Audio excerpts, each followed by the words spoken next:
wanna be the best in the game, invest in my name, check no restraints, I'm obsessed with the pain. I ingest, I retain, assess and I change, possessed by the thought I'll be free one day from society's restraints. Money, clout and fame, mud, disease, a plague. We all love to hate, have to play the game, have to make a name. All our insecurities are on display. This is war with the enemy, think that it was meant to be. Living in a time where disease is on every screen. I won't let them fester me, I know most are festering. Negativity is a plague for the mentally weak.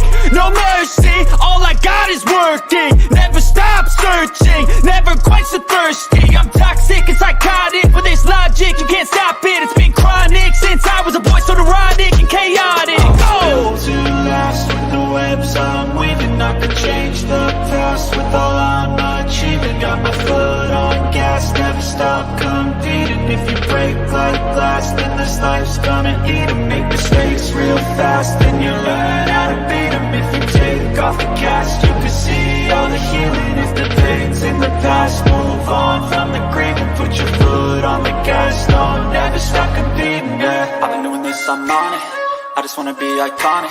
Sipping on a gin and tonic, got me going off when I'm on this topic, yeah. If I ever play, I want it, you know that I'm always honest. Stay away from those who are toxic, keep them out your face, no way, you don't want it, yeah. Don't try to drain my energy, the enemy is everything. It's mentally, unhealthily, spreading like a rare disease. But I won't let it get to me, I don't need your therapy. I can leave a legacy of leading by intensity. Come on, we can fight this, freedom is priceless. Spread just like a virus, living in a crisis. Do you feel courageous? Do you seek greatness? Trust me. Peace and blessings, everyone. It is another episode of the Halftime Coach and Adjustment Show. Really appreciate everyone being here.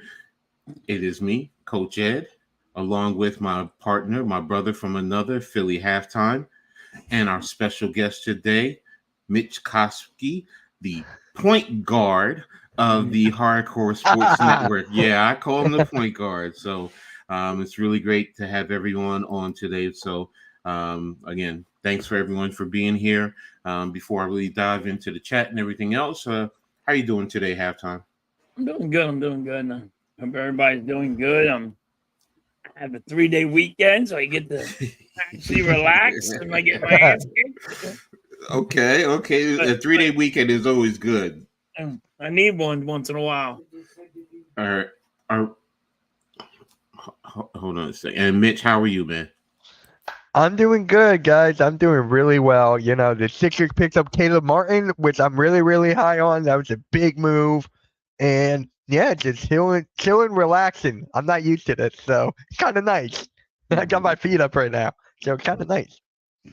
Yeah, it's pretty cool. So, but hey, I'm really excited to have you all here. To everyone, thank you for being here. Everyone, do me a favor on each of our channels, Mitch Koski, Philly Halftime, Coach Edd Gladney's, and the Hardcore Sports Network. Links are in the description. Go to each channel and hit the like button for everyone. Also, if you haven't subscribed, make sure you guys subscribe and hit the notification so you know when we throw out some really great content. And always help us out by sharing on all social media platforms that you have available to you. We really appreciate you guys. So, but today I'm really excited about the episode. So, and because we have Mitch here, we're going to hold on a second. Go ahead. Sorry about that. What we're going to do is we're actually going to start with a little Q&A with Mitch Koski. Okay. All right. You ready for it, Mitch? I'm ready, man. I'm ready. I'm not used to this. I'm ready. So I'm gonna start with the simple things. You know, the beginning of Mitch. You know, basically, how did you start? How, you know, did you think of any other creative name, or you just went with just your name just to start? I mean, how did it all start? So when I started about 8 or 9 years ago, my friend at that time, he had a very big following on YouTube. I'm talking about like 25,000 to 30,000 subscribers. He was a reaction channel. So he was like, Mitch, you should really get into YouTube. Just talk movies. That's it. I'm a huge movie nut. Huge. So I'm like, okay, so let me start with a movie. So that's what I started out with. And you guys know me. I admit I am lazy, so I just like, let me just put my name there, Miss Topsy, and that's how that came about. But then I did video game reviews, challenges, and then I took a year off here and there, and then I came back right after COVID. Right after Mm-hmm. that, and that's when I picked up the Eagles, Sixers, all sports, and then yeah, that's where I am right now. All right, all right. Well, that's interesting. I get the lazy part. I mean, hell, I'm lazy too. So, but I think we all are in some We're regards. all lazy in our own way. Mm-hmm. Mm-hmm. Exactly. So let me just jump into the chat real quick. Some are there. Just checking some heart and seeing clicks being introduced by the Thunder. Good pickup for you guys. Rest in peace to rookie cornerback Kyrie Jackson. Yeah, that was sad news. I was going to touch on that a little bit later. Like Mitch was doing 2,000 videos. No, So I was doing NBA 2K. I made video okay. game videos 2K. I'm also. sorry. I did no, it's all good. I did video game videos as well. That took a lot of time. Like to edit, you had to get the right capture card or whatever. I made 2 Mm-hmm. videos and that was it. I'm not doing this anymore. What's up, Grega? Thanks for being here. Good, Greg.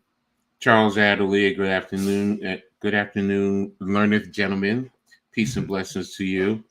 This is powerful indeed. Yes, never take a day for granted because it could be your last. So true. So true, Nikki. So true, Nikki. Great point. So, and that's, especially reference to Jackson. I'm a huge YouTube fan. So, go ahead, Philly. I know you got a question to ask for Mitch. Go ahead, man. I was always wondering. Yeah. How did you start meeting? How did you meet like AK? To get for sports. Yeah. So, you had to meet AK first. So how did you meet him? So it's actually kind of interesting. So I was involved with Spotlight Sports Network at the time. So I joined there because I wanted to collaborate with people, get to know people. So I was with, Key in the Building, Coach Dante, Gooley, other guys, right? And then me and AK, we just met on it was Lindy Endzone. It was a Lindy Endzone stream. He was doing the NFL draft. He had everyone hop on, and I was on there. AK was there, same with other people, and that's where me and AK met. And then right after I left Spotlight, because of stuff I'm not going to get into, I called him, and I was like, "Yo, AK, you want to do a Sunday morning show?" He was like, "Yeah, but what happened to your network?" I'm like, "Oh yeah, I left that piece of crap. I left it." And he's like, "You want to start a network?" From that moment on, as soon as I left one, this one was born. So that's how me and AK actually clicked. Okay. Yeah. All right. So, in terms of your content creation, I guess one of your goals is starting the hardcore, but what is your ultimate goal through content creation? I mean, everyone has different levels of goals. Some are just starting it with. Are you trying to make it a massive empire to compete with ESPN and those programs? I mean, what's your ultimate goal, brother? So my ultimate goal is just my content creation, just get my thoughts and opinions out there. I bring a lot to the table when it comes to basketball and football mostly, and wrestling. So I'm like, you know what? I want to get my opinions out there, and let's see how the other people think. Because when it comes to Sixers or Eagles, I can't stand some of their takes. I cannot, you guys know, I would just go off on people on Twitter and be like, no, this is the way it has to be or whatever. So that's my main goal, just to get my opinions out there and just being realistic. Because I feel like just being myself and being realistic is better value than being just an ordinary fan. You got to bring some knowledge to the table, and that's what I bring. So. Go ahead, Halftime. You got a question? So, Mitch, when you're doing a live, do you ever just freak out, and really yell at your TV when you're watching? And what do you mean? sort of like do I like I all freak out and I yell at my TV like I'm a crazy old man. Yeah, Do you do that? I Or do. are you just that calm? Because I don't see that like kind of reaction Nah. when I watch a game with you. Because when I You watch a game, actually, right? you actually act Yeah, like a fan and yell at your TV. I act like a fan off stream. Off stream, I act more like a fan.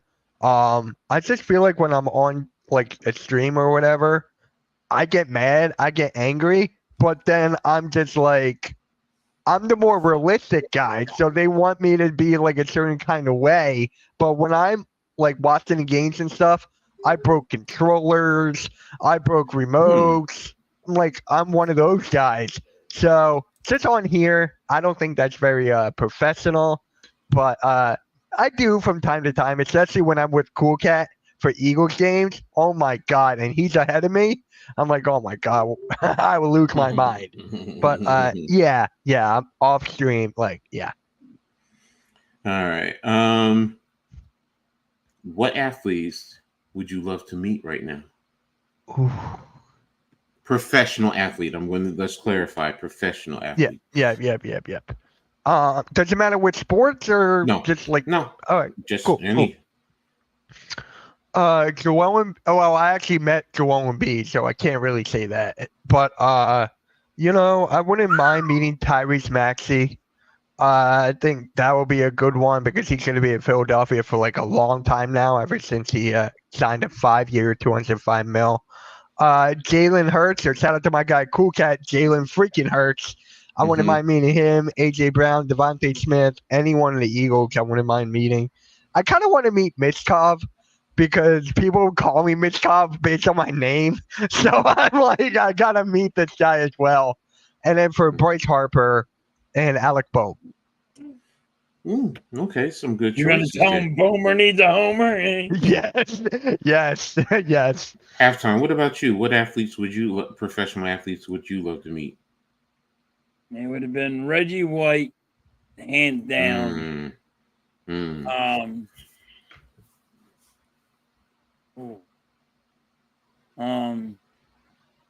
Mike Smith and I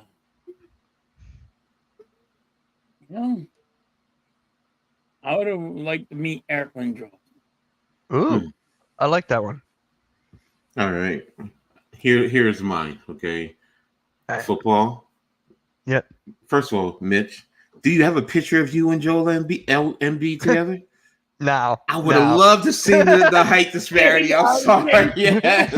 No. So I'll just explain how I met him real quick. So the place I used to work at, they have like these big award ceremonies for some of their members and stuff. And they bring in certain players and stuff. So it was Joel Embiid with Al Horford and Ellen Brand. So you couldn't take a picture with them unless you were a sponsor. But I was working at the facility. So they were like, okay, Mitch, go in. So I was like, okay, I went in. Joel Embiid did not want a picture at all. Like he was one of those guys who was just like not in the mood. He don't want to talk to me and that stuff. But to me, he was a very genuine, cool guy. We would talk about Kansas. We would talk about Andrew Wiggins, his career, and everything. So when he got up and walked away, my neck was like this. And I'm like, he left. My neck was stuck. I could not move my neck. So I'm like, bye. I'll see you later. I was like, I couldn't move my neck, but that's how I met Embiid. I could not get a picture with him. So. All right. Well, for me, football, LT. I mean, what more can I say? But I do Reggie White. So, and one more is actually Dick Butkus. I just love Dick Butkus. Just his history, his story. And then when you watch old film of him and watch how he played, it's like, yes, that's football. So basketball, it's going to be Bernard King and Magic Johnson. Yep. Those are my two faves right there. Baseball, Don Mattingly. I'm a Don Mattingly fan, and Ken Griffey Jr. I love Ken Griffey. I hated the fact that he didn't want to play for the Yankees, but hey, I understand the business. If I do choose hockey, it's going to be Wayne Gretzky. I mean, I'm not a big hockey fan, but it's Wayne Gretzky. Was awesome. And I'm going to throw a little caveat at you. In the WNBA, Let's hear it. Teresa Witherspoon. Yep. Definitely would love to meet her. And Sabrina Ionescu right now. I definitely would love to meet her and talk to her. So, you know, those are the ones that, you know, I definitely would love to see. Well, we're going to get to the NBA, but, you know, I do think it's a really good pickup. I said it off here to Mitch in halftime. You know, that also impacts Miami, but we'll get into that a little bit later. So, that's a little. I got a couple more things. All right. So, Mitch. Yep. What's your favorite dance move? I don't dance. Nothing. Not even a simple two-step. Not even a bounce your shoulders with music. Not even. I don't even. I can't remember the last time I was actually. What was it? My cousin's wedding. Like, I'm not a guy who does that. Like, I'm a guy who will go to a bar and just drink with the boys. That's just me. I'm not one of those dancers. So okay. Yeah. I respect it. I'm just like, okay. So, who's your favorite content creator? Yeah, I'm putting you on blast.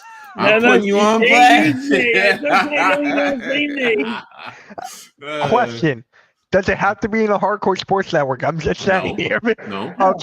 Okay. It can be anyone. Anyone? Ooh. Yeah, professional athletes. It doesn't matter. I don't care who it is. Who's your favorite? Hold on. When Nick said got me. Halftime occasionally does a little shimmy for us. Yeah. Do a little shimmy once in a while. Oh, that shimmy. Yeah. I thought you were talking about like this. Yeah. So, my favorite. I'm trying to think because I watch all these big time YouTubers like millions. So I'm trying to like keep it. So if I had to oh my god, it's so difficult. Because it's gotta be one of those Sixers guys, obviously. So I don't know. I know what it is. He's trying not to hurt feelings. That's what he's trying to do. He's looking for somebody. So, yeah. Okay. I'm gonna say this right now. Earl. Hey, that's a good I'm gonna say Earl. I'm gonna say Earl. Just because, not just because of how I met him, like he was a supporter of mine or whatever. It is because he's himself. He's the guy that comes up with his Earlisms. Like, how can you not say no to that? And he's just the guy that you could talk to. Like, he's just himself. So, no matter, I'm gonna go with Earl. With Earl. Yeah, that's a good one. A good one. Definitely can appreciate that. So, let me see what other you got. Any other questions? How about you guys then? Okay. Maybe. I don't have a. Oh, you don't have one, but you guys made me pick one. Okay. I don't have one. I don't have one. I don't. You don't really watch. I don't really watch YouTube. You don't. It's kind of funny that I don't watch YouTube, but yeah, I don't watch YouTube. Yeah. My son watches YouTube, and he says, "Hey, yo, old man, get on here." That's how you all started. That's how you started, which is incredible because you don't really hear that. You don't. I don't watch YouTube. I'm not a YouTuber. No. Well, I'll say this. I didn't know this kind of stuff existed. Hold on, Nick. Halftime's favorite is Jerry Lee. There you go. There you go. Okay. Well, if you ask me, it's a couple. All right. I only had to pick one. Okay. No. I mean, it's kind of hard because there's a couple that are dealing with Rutgers athletics. So there's a couple of they bring the insight, they bring the flavor. In terms of the Knicks, it's a Knicks fan TV. I'm just sorry, that man, he is phenomenal. So and the way, and you watch his maturation, his growth. And then they're the guys that seek out gold diggers. There's TC, and then there's London. I just love the way that they approach it and how they do it. And the last one is this dude from London, where he goes and picks up girls, and he tries to pick up. He's doing a video. I forgot his name, but he's shooting it, or he's acting like he's shooting at them, and he's doing a selfie of them, and they're like, "Are you shooting me?" And they come around and they see he's doing a selfie of him, and they're like, "Oh." So then, conversations begin, and he asks them certain questions. Ultimately, he's asking, for their phone numbers, and then there's the little offsite where there's certain characters that he'll bring up where they're talking about he's the GOAT or he's this, and then if they try to diss him, like, no, you're not my type, you're not my flavor. So there's this little dog thing that he does, and he goes and he just really goes on them, and he goes off on them. Like my favorite one is, he'll pick up a little piece of tissue or whatever. He's like, here. And they're like, what's this? And he's like, well, I thought this was for trash. And, he's saying to them that you're trash. And then there's one female that he said something about, I forgot what. The bottom line, he was talking about her ass, that she was a flat back. And it was just like, she turned around and she was a flat back. It was just like, oh my God. Y'all have to see. I'm going to post him on my Twitter page one time. So, there are certain ones for certain situations that I really, really do like. So what's up, NYG, man? Thanks for tapping in, brother. So, and what's the last question? What's your thoughts on our show right now? I love it. Like when I promoted it on my community tab, it's the hits. It's like, it's a very hit show. People keep on saying how much you guys bring the family and sports. You combine it. Not a lot of people do that. So it's just like when I was talking to my guy, play-by-play with JJ today, and I was like, yo, I'm going live at 2:00 for the Halftime Coach Edd show.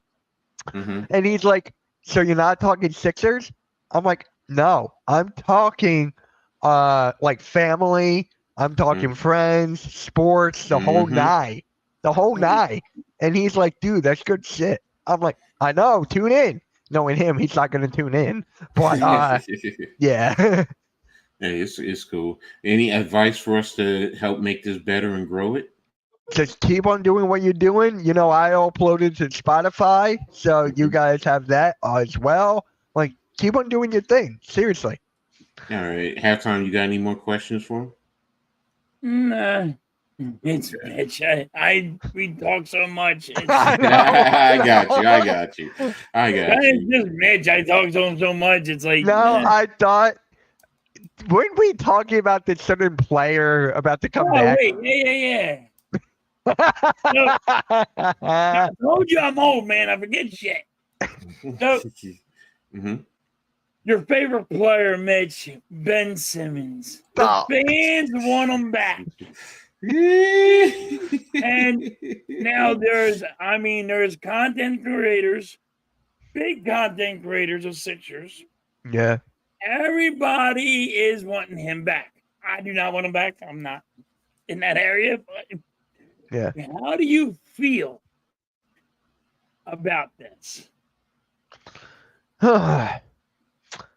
There's some times where people only look at the. Okay, this is where you're going to come in perfectly for this halftime. Yeah, NYG, I know you're sleeping at night. It's just going like, oh, yeah, Ben Simmons just go over there, please. Hey, I warned you, but yeah, these people keep on looking at the numbers. Like I'm seeing stats of his. I'm like, what is going on here? Like, does everyone suddenly forget what happened a year or two ago? Does everyone forget what happened? I sure don't. I don't forget that. I mean, once he got traded, I threw his shirt into the garbage. That's how mad I was at him. I don't want him back. That video is still on the channel, by the way. Yeah. I would not watch. I'll still watch. That's the difference between me and a lot of Sixers fans. What is up, Raph? What is up? I still watch. I still support the team. I still critique it. But these guys gotta be put in their place, bro. like, come on, man. No. Yeah, I was like, I couldn't believe, like, I heard, like, I listen to sports radio, and all sports radio wants to get Ben Simmons back, and all these people want Ben Simmons back. I'm like, what are they This is why I don't listen to sports radio. Unpopular. Yeah, please take him back, yeah. Exactly. Unpopular. I told you. Hey, Mikal Bridges is gone. Good move for you guys. You got picks out of that. But it was better for the Knicks, though. I'm just telling you right now, it was better move for the Knicks. All right, that's a big war, big debate between Nets and Knicks fans. Trust me, I know. Really Trust me, I know. All right, we're gonna go ahead and move on to talking about the MLB, Major League Baseball. With everything that's going on. So, a couple of messages in the chats. Philly news: Bryce Harper, Schwarber injury update. Real Remuto ramping up. That's impressive there. I mean, that's interesting there. Where was the other one? I saw one other. Oh, here it is. Star Wars 91.9. Phillies prospects ignites AAA pressure team from. All right. So, do you know anything about that halftime? I hear them talking, but I don't really pay too much attention to it. Okay. Because that's just. They're just talking out their ass. It's hearsay. Okay. They're just trying to make the AAA people are what you call it, because if the Phillies make a trade, those guys are going to be they're the number one prospect going to be gone. So got you. Okay.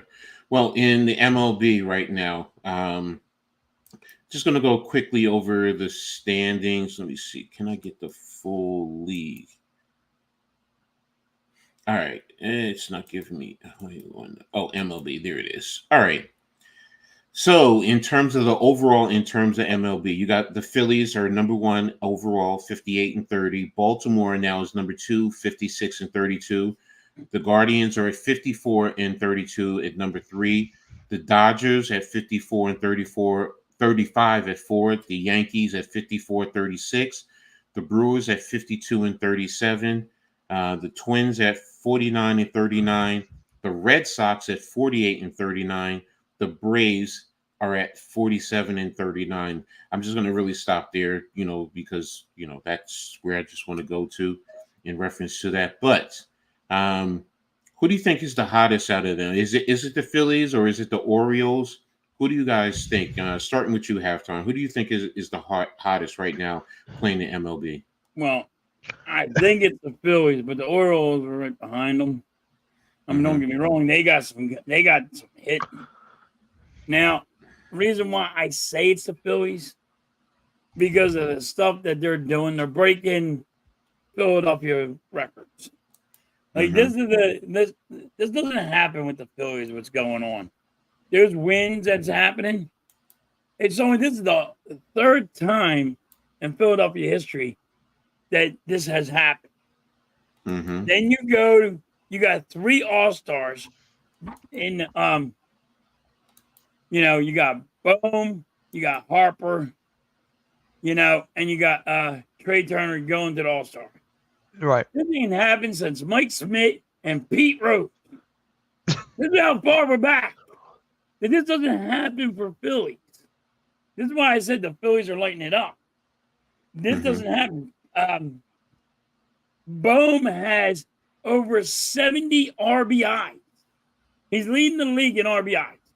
70 already. He's going to have 100 RBIs this year. It's unreal. I mean, don't get me wrong. Baltimore is very close. And then watch the Yankees.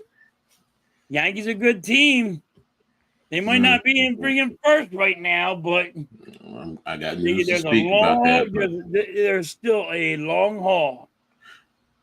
All right, I'm going to get into that in a minute. But what about you, Mitch? What's your thoughts? Who's the hottest team for you right now? It's the Phillies, hands down. But I got to go with the Orioles are right there. And Halftime, remember when you just said, because knowing you, we'll probably forget this, yes. But You said that the Orioles are hitting right now. Whenever you don't watch the Phillies hit, can you please make that make sense? Please. I can't make sense. I didn't watch the game last night, and they hit like crazy. Turner had 2 home runs. I got freaking Rojas that can't hit a lick. He hit it, stole second, stole third, and the fucking overthrew third, and he went home. Like, Jesus, crying out loud. You can't make this shit up. And then Star Wars just said Nola has the 100th win on Apple TV. On Apple TV, I can't watch a game like that. Jesus. Everybody hit. But yeah, I'm going with that. And actually, I was watching this show on Edge of Philly Sports this morning, this other network I'm involved in, if anyone doesn't know that. But they were talking about the hottest teams right now in baseball. One of them said Phillies. The other guy said the Mets. And I'm like, how am I, like, they were playing good as of recently. Wow. Like, they're on a hot, like, I wouldn't say they were on a hot thing. You would? I don't think they're up there. No, don't. I'm sorry. Don't pay me no mind. I'm watching the Liberty and the Fever. I was like, wait, you're clapping for me? Thank you. No, what it is they just say Caitlin Clark is the first rookie to ever do a triple-double in WNBA history against my Liberty. So, oh wow, that's why it's a sign of respect for them. So, but I'm sorry, I should have done it low. All good. Wow, that is amazing. So, but here's my thing, okay? Because we're saying on the hot streak, okay? Yeah, the Phillies in the last 10 are 6-4. The Baltimore Orioles are at 7-3. Yeah. Now, I did not include these two teams in the initial discussion because I just didn't want to keep going down, being lazy. But I have to be honest and I have to be fair.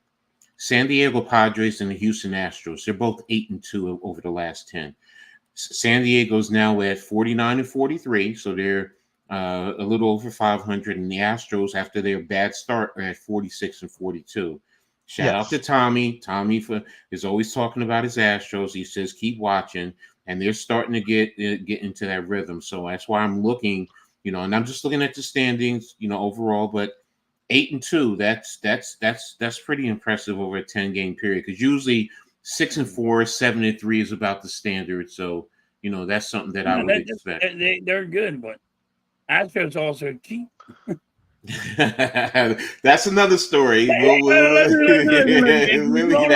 out the New England Patriots in baseball. Let's talk about it, Coach. So no, I understand. Called cheating. They're a bunch of cheaters. Perception is always the reality. I understand. They're a bunch of cheaters. It's reality. Hey, look, I don't care if they. I just hope they don't make it. So I know Tom.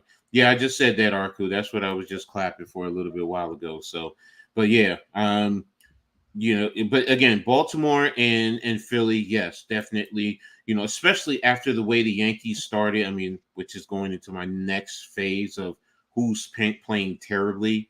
You thought the Yankees really were going to really distance themselves, but these two teams really stayed the course. And the Guardians, I have to be fair with the Guardians. They, even though they're 4-6 over the last 10, but they've always been pretty steady, in terms of their play. But the Yankees, for that matter, they're 2-10 over the last 10. And since the middle of June, I saw a record that said, I think it was since June 17th or something like that. They're 4-23 or something to that effect. They're not playing well. So they're right now on a downward spiral. I can't figure out why. They're going to get back in there. I don't know, because this is crazy the way that they've dropped into play like that. And like NYG said, they lost 14 out of 16. So, I mean, yes, I get what you're saying. It's a long season. They can change. Things can change, and that is so true. But you do expect the Yankees 2-8 over 10. 4-16 out of 16, 4 wins since June. I mean, since the middle of June. I mean, I get it. but there has to be, especially when you have that lineup. Yes, some guys have been in and out, I get that. I'm not going to Yep. deny that, but still, you're the New York freaking Yankees. There's a certain standard that if you're playing 500 ball, I could actually kind of tolerate it if you want to use that word. But this type of play, man, I'm just like, I'm back on my bullshit of, to the point of Cashman got to freaking go. Can't stand the damn GM. I don't care. And boom, some of your boneheaded moves, decisions, man. It's like, what the frick are you doing, man? What's going on? So, but that's me with the Yankees. They're right now the worst team in baseball. Yes, I'm a Yankees fan. I'm being emotional. I'm in my shit, as Lou would say. So, but that's just my opinion. That's how I feel. Yankees are sucking right now, and if they don't get their crap together, it's going to be back to the mid 1980s again, the dark days of the Yankees before you had the core four in play. So, and I love Don Mattingly, but it's an unpopular opinion. See, look at my brother. What did you say? Boone should have been fired. But then again, my second favorite team, the Phillies, are so it's a all right, at least one of my teams is doing well. So that's why I can't be too far gone. But my Yankees really are hurting. And yes, I know they have the 5th overall record in all of baseball.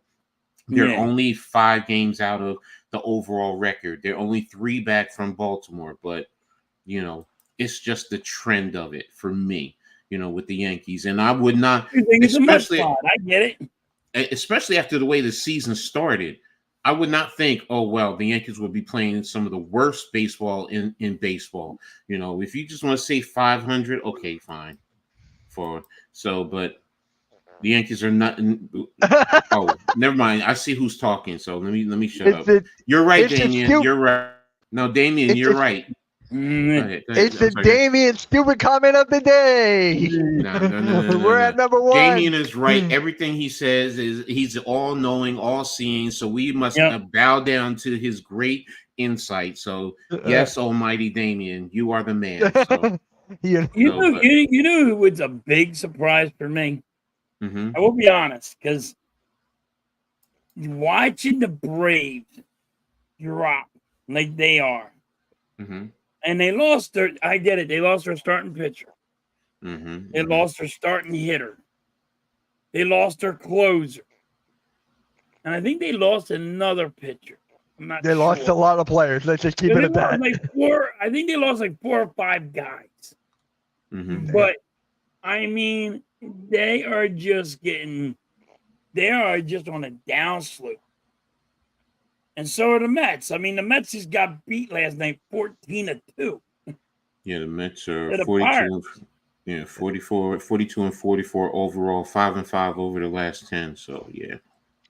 I just have a quick question for halftime. You just said that you're gonna be honest, right? Mm-hmm. Does that mean you weren't honest before? So were you lying to us before? No. Shout out to Blaze for that. I always do that. I don't know.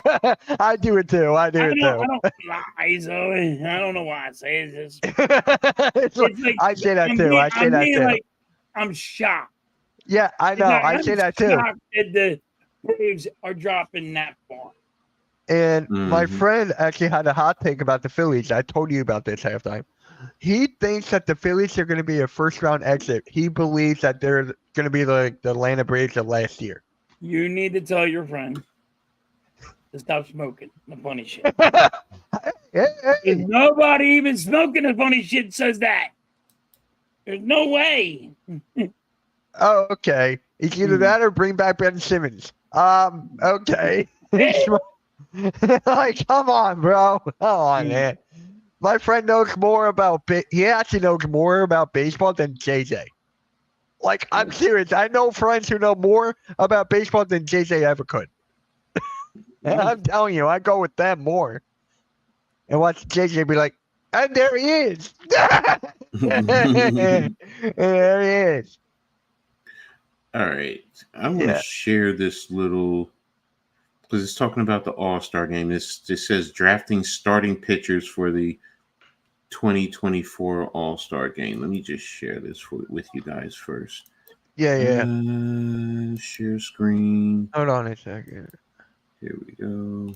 What's That is good, Eric? Can you guys see this? That's okay.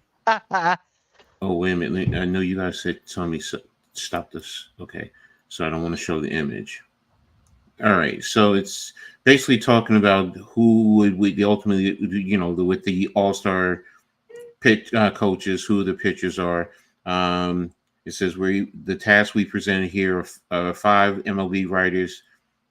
It's a bit slippery. Decided who are the pitchers that they would select. So this picture says Paul Skeens. I hope I said it, Skeens, and Garrett Crochet. I get Skeens is with the Pirates, and Crochet is with the White Sox. Yeah, he's with the White Like Sox. right now. So you got this. You got how am I saying his name right? Skeens. Skeens is a fucking Skeens. phenomenal Well, pitcher. I That just dude is phenomenal. He's very good. He's a very I good. just want to know his name. That's it. So okay. Yeah. So Skeens and Crochet, whatever. Is he better than Suarez? No, nobody's better than Ranger Suarez. This Hopefully, Ranger gets his 11th win today. He still hasn't got his 11th win yet. No. What? No, the Phillies freaking. Every time he plays, they don't get the bats don't come alive. Okay, don't watch the game, and then the bats will come alive. All right, we got Chris Sales and Matt Scherzer for the National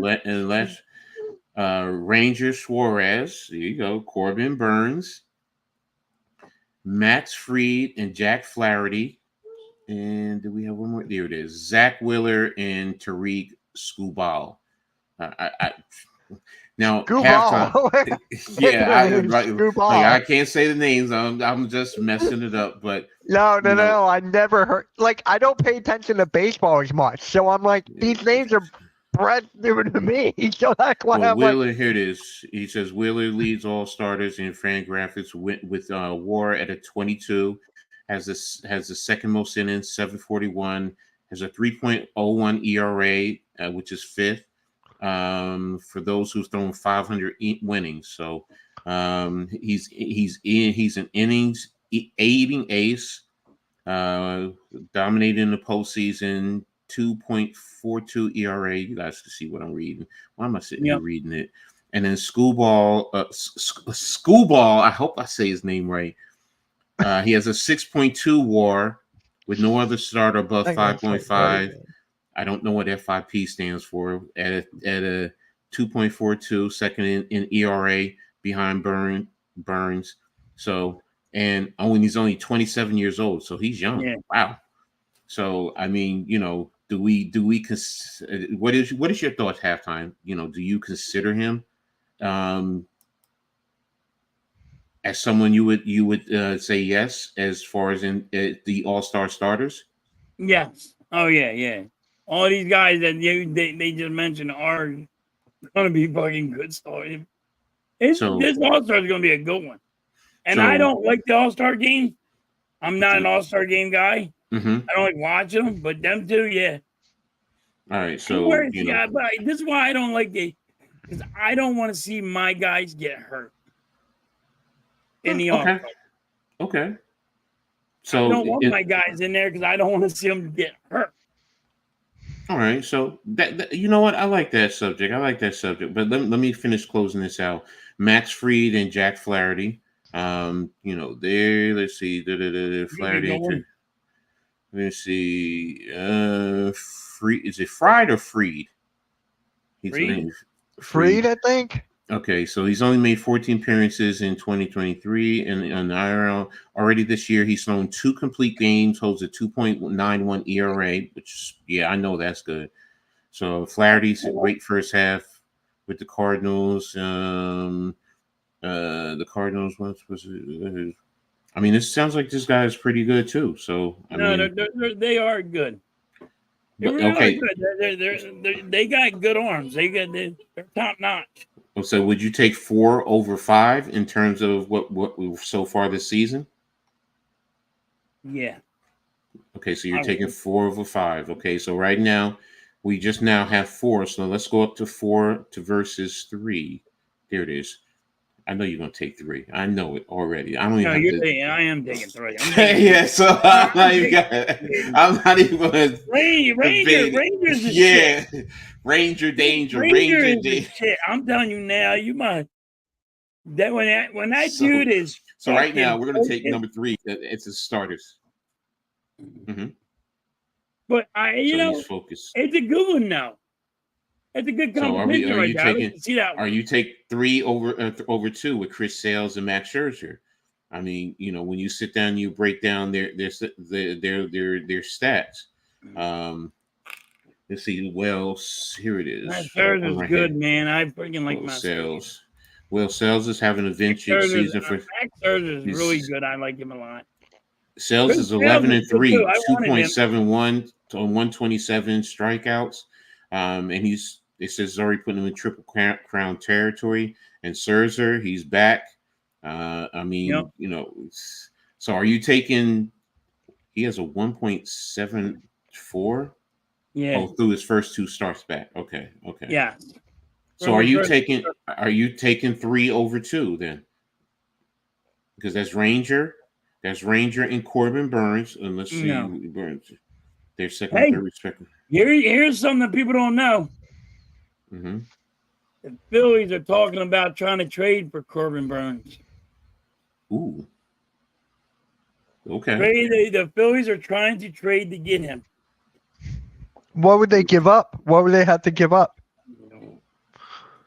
Let me see Baseball is- respectively. It's your prospects. It's your best prospects. Be the Orioles. And the Phillies have a lot of good prospects.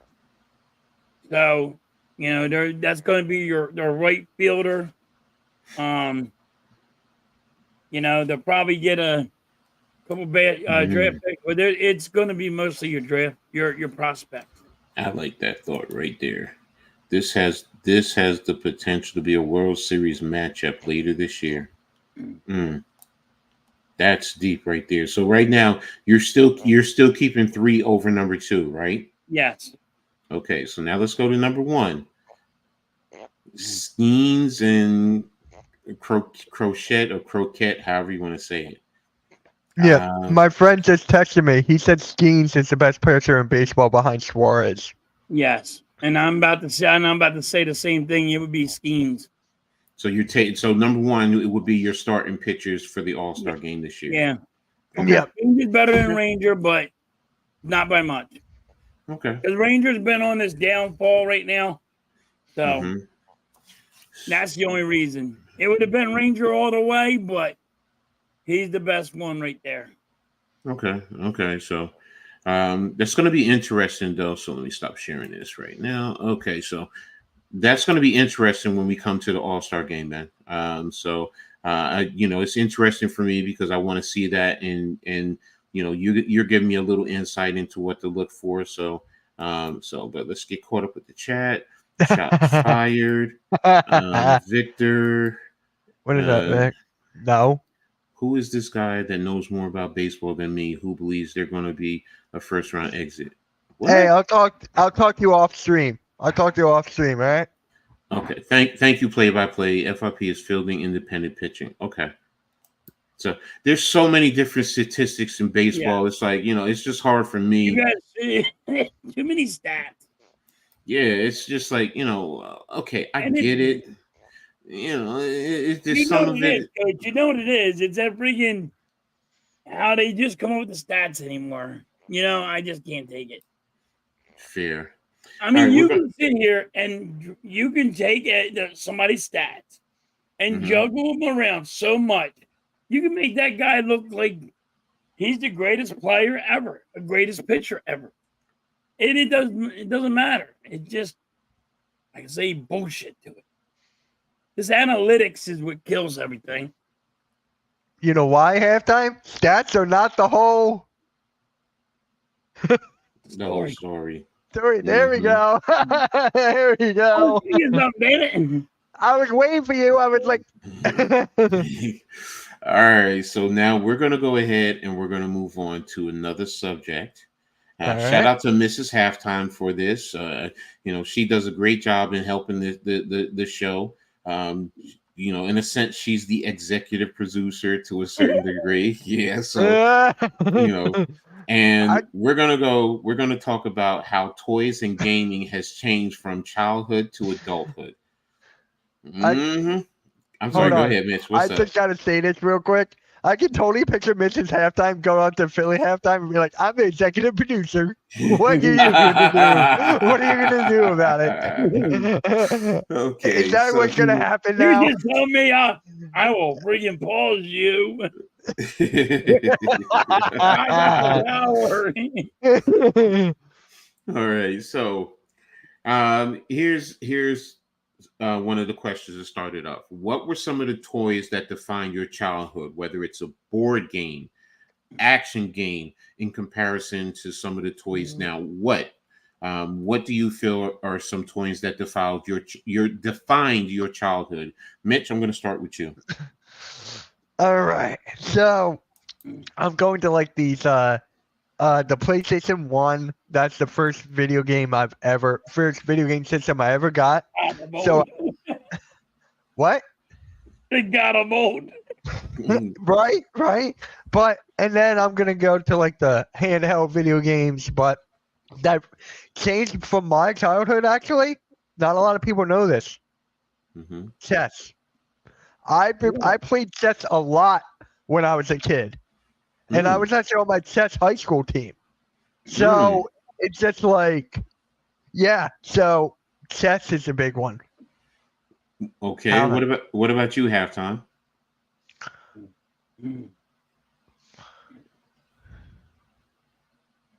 Well, What are you looking at?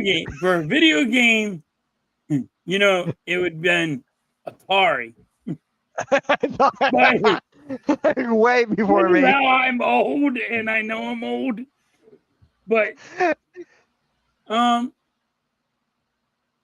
they used to have, they have always the Matchbox cars.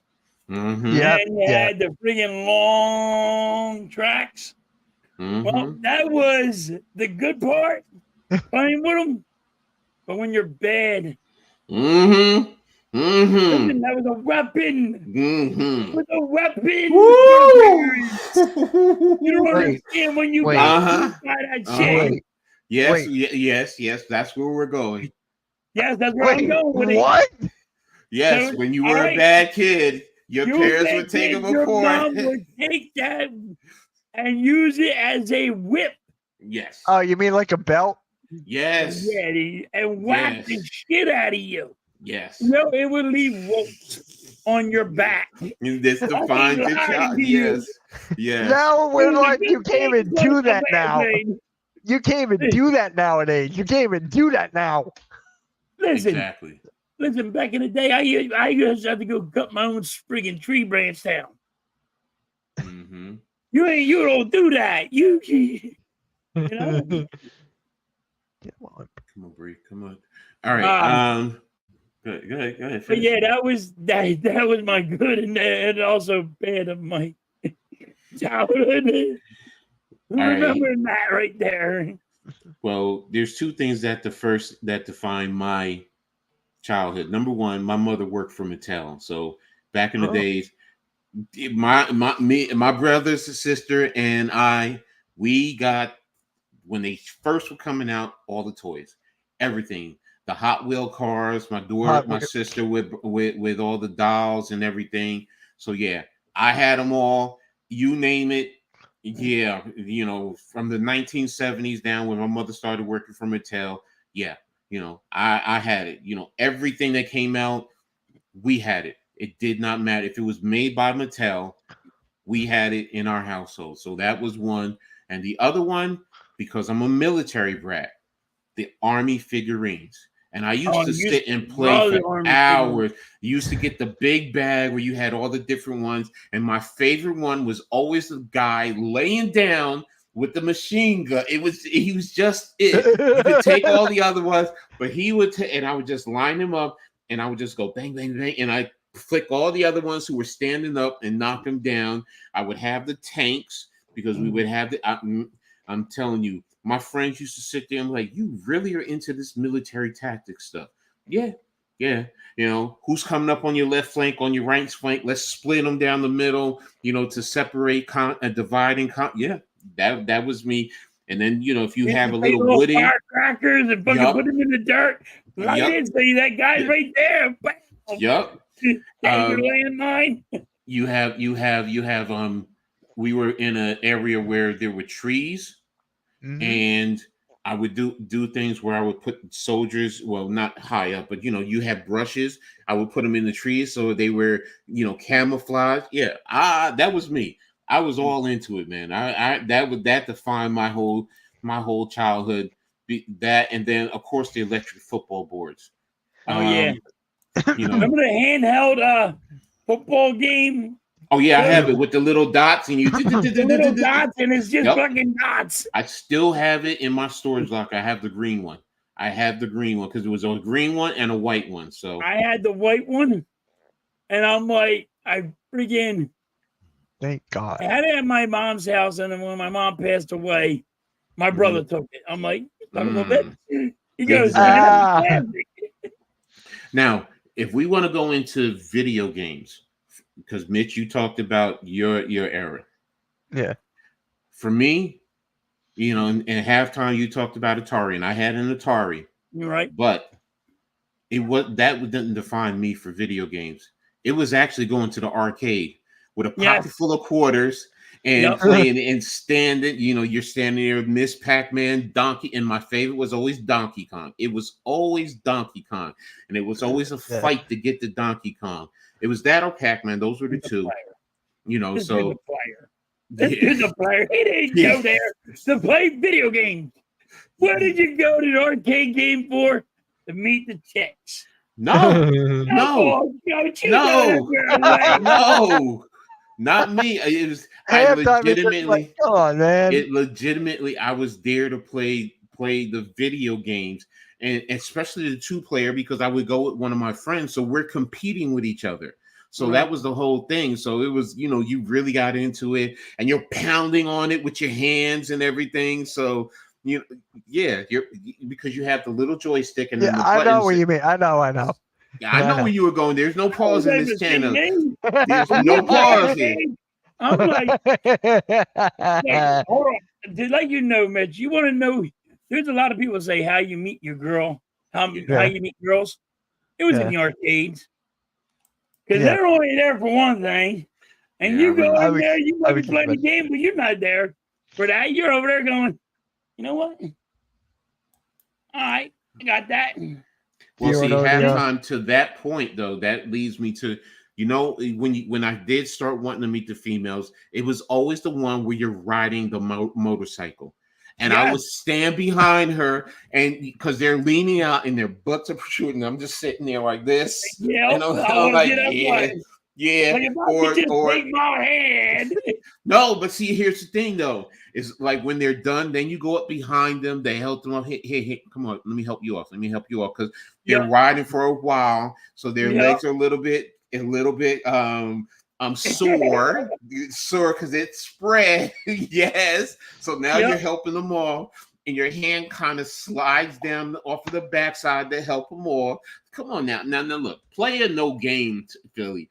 Come on, halftime. I know game, but initially I was there just Atari was the great going there and doing that. It was fun. Then you'll go out to eat. You'll go sit there and eat a little bit, get a drink, go back, and you hung out at the mall the whole entire time. Well, see, where I was at, I actually had I didn't have to go to a mall. It was just literally 3 blocks down from my house. Well, 3.5. Go down. So you just had like a store that was just arcades. Yeah, it was a group of stores, and one of them was in an actual arcade, so you could just go into and play. It was in a mall strip, if you want to say that. So right.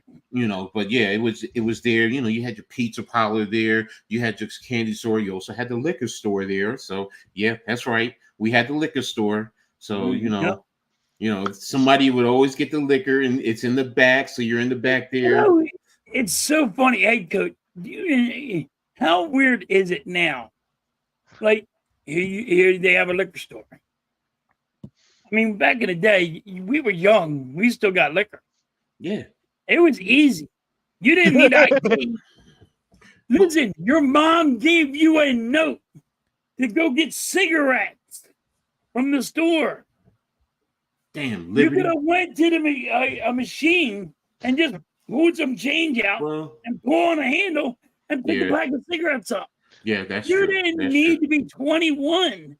You ready for this, guys? You ready for this? I get carded, alcohol. I can't drink, so I get carded at movie theaters because of my height and my shape. I have never been carded in my life, not even for life. I get carded at movie theaters because I have the height of like a high school kid, and then I shave with no beard. I mean, come on, that explains it. All right, right so there. Let me answer a Sixers fans question right here. Yes, I remember Frog, but I have a story on this one. Here's the story. Mm-hmm. You remember now, Coach? Remember this? Your parents used to go, "Hey, don't bother me. Go play in traffic." Mm-hmm. Yeah. Well, I used to live near 295. Oh, I know exactly where you are now. I know where you're going with this. I used to actually run across the 295 to see if I could play Frogger. You mean just to see if I could get away from the car. You've told me this before. Yeah, and then one day I get crossed, and my brother's friends, they had during this pickup truck, and he locked the brakes up. Get in there, beat the daylights out of me. I mean, I got messed up bad. Yeah, but 295 is just so damn. It's wide. You got what 5 lanes in one section. Then you have the middle sector. But it's also the middle sector because the middle sector is just so damn big. My ex-wife lives down there. She lives right off of they pull over, put me in the car, beat the hell out of me. Woo. And I mean, when I got beat the hell, I got beat the hell out. Then he said, "Yo, you want your son back?" What was he doing? He's playing Frogger on 295. Damn it! You with this kid? They're like, oh my gosh, the kid ain't right. The kid ain't right. I can't. Yeah, you're right. Once he told me that, I was like, "You must be like high." I wasn't high. It wasn't wrong. It was just we didn't have the internet. We did stupid shit. You took your parents' word literally. You took it literally. Yes. You told me to go play on it. Yeah. You told me to play this game, and that's what I'm doing. Oh my gosh. Yeah. Oh my gosh. I mean, my parents freaked. So when everybody goes, "Oh, have you ever played Frogger?" Yeah, I played Frogger. You literally played Frogger.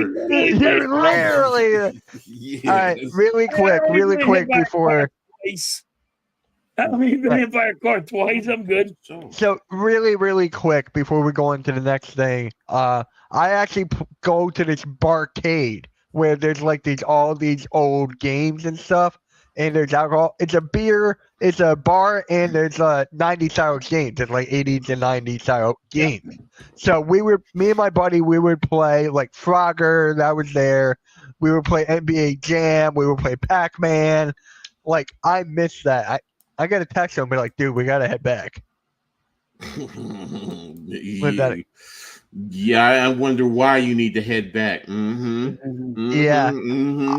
I don't drink. Yeah, okay, bitch. Right. Yeah, you don't drink. Mm-hmm. No, my buddy drinks. He don't drink. No. Okay, you may not drink, but you get a little taste every now and then. Come on, bro. Come on. Yeah, we used to do that with my dad. When your dad used to always go, "Hey, go get me a beer out of the fridge, boy." Mm-hmm. Yeah. Yeah, here you go, Dad. Well, see, Pretty see, good. see, Definitely, see, actually. see.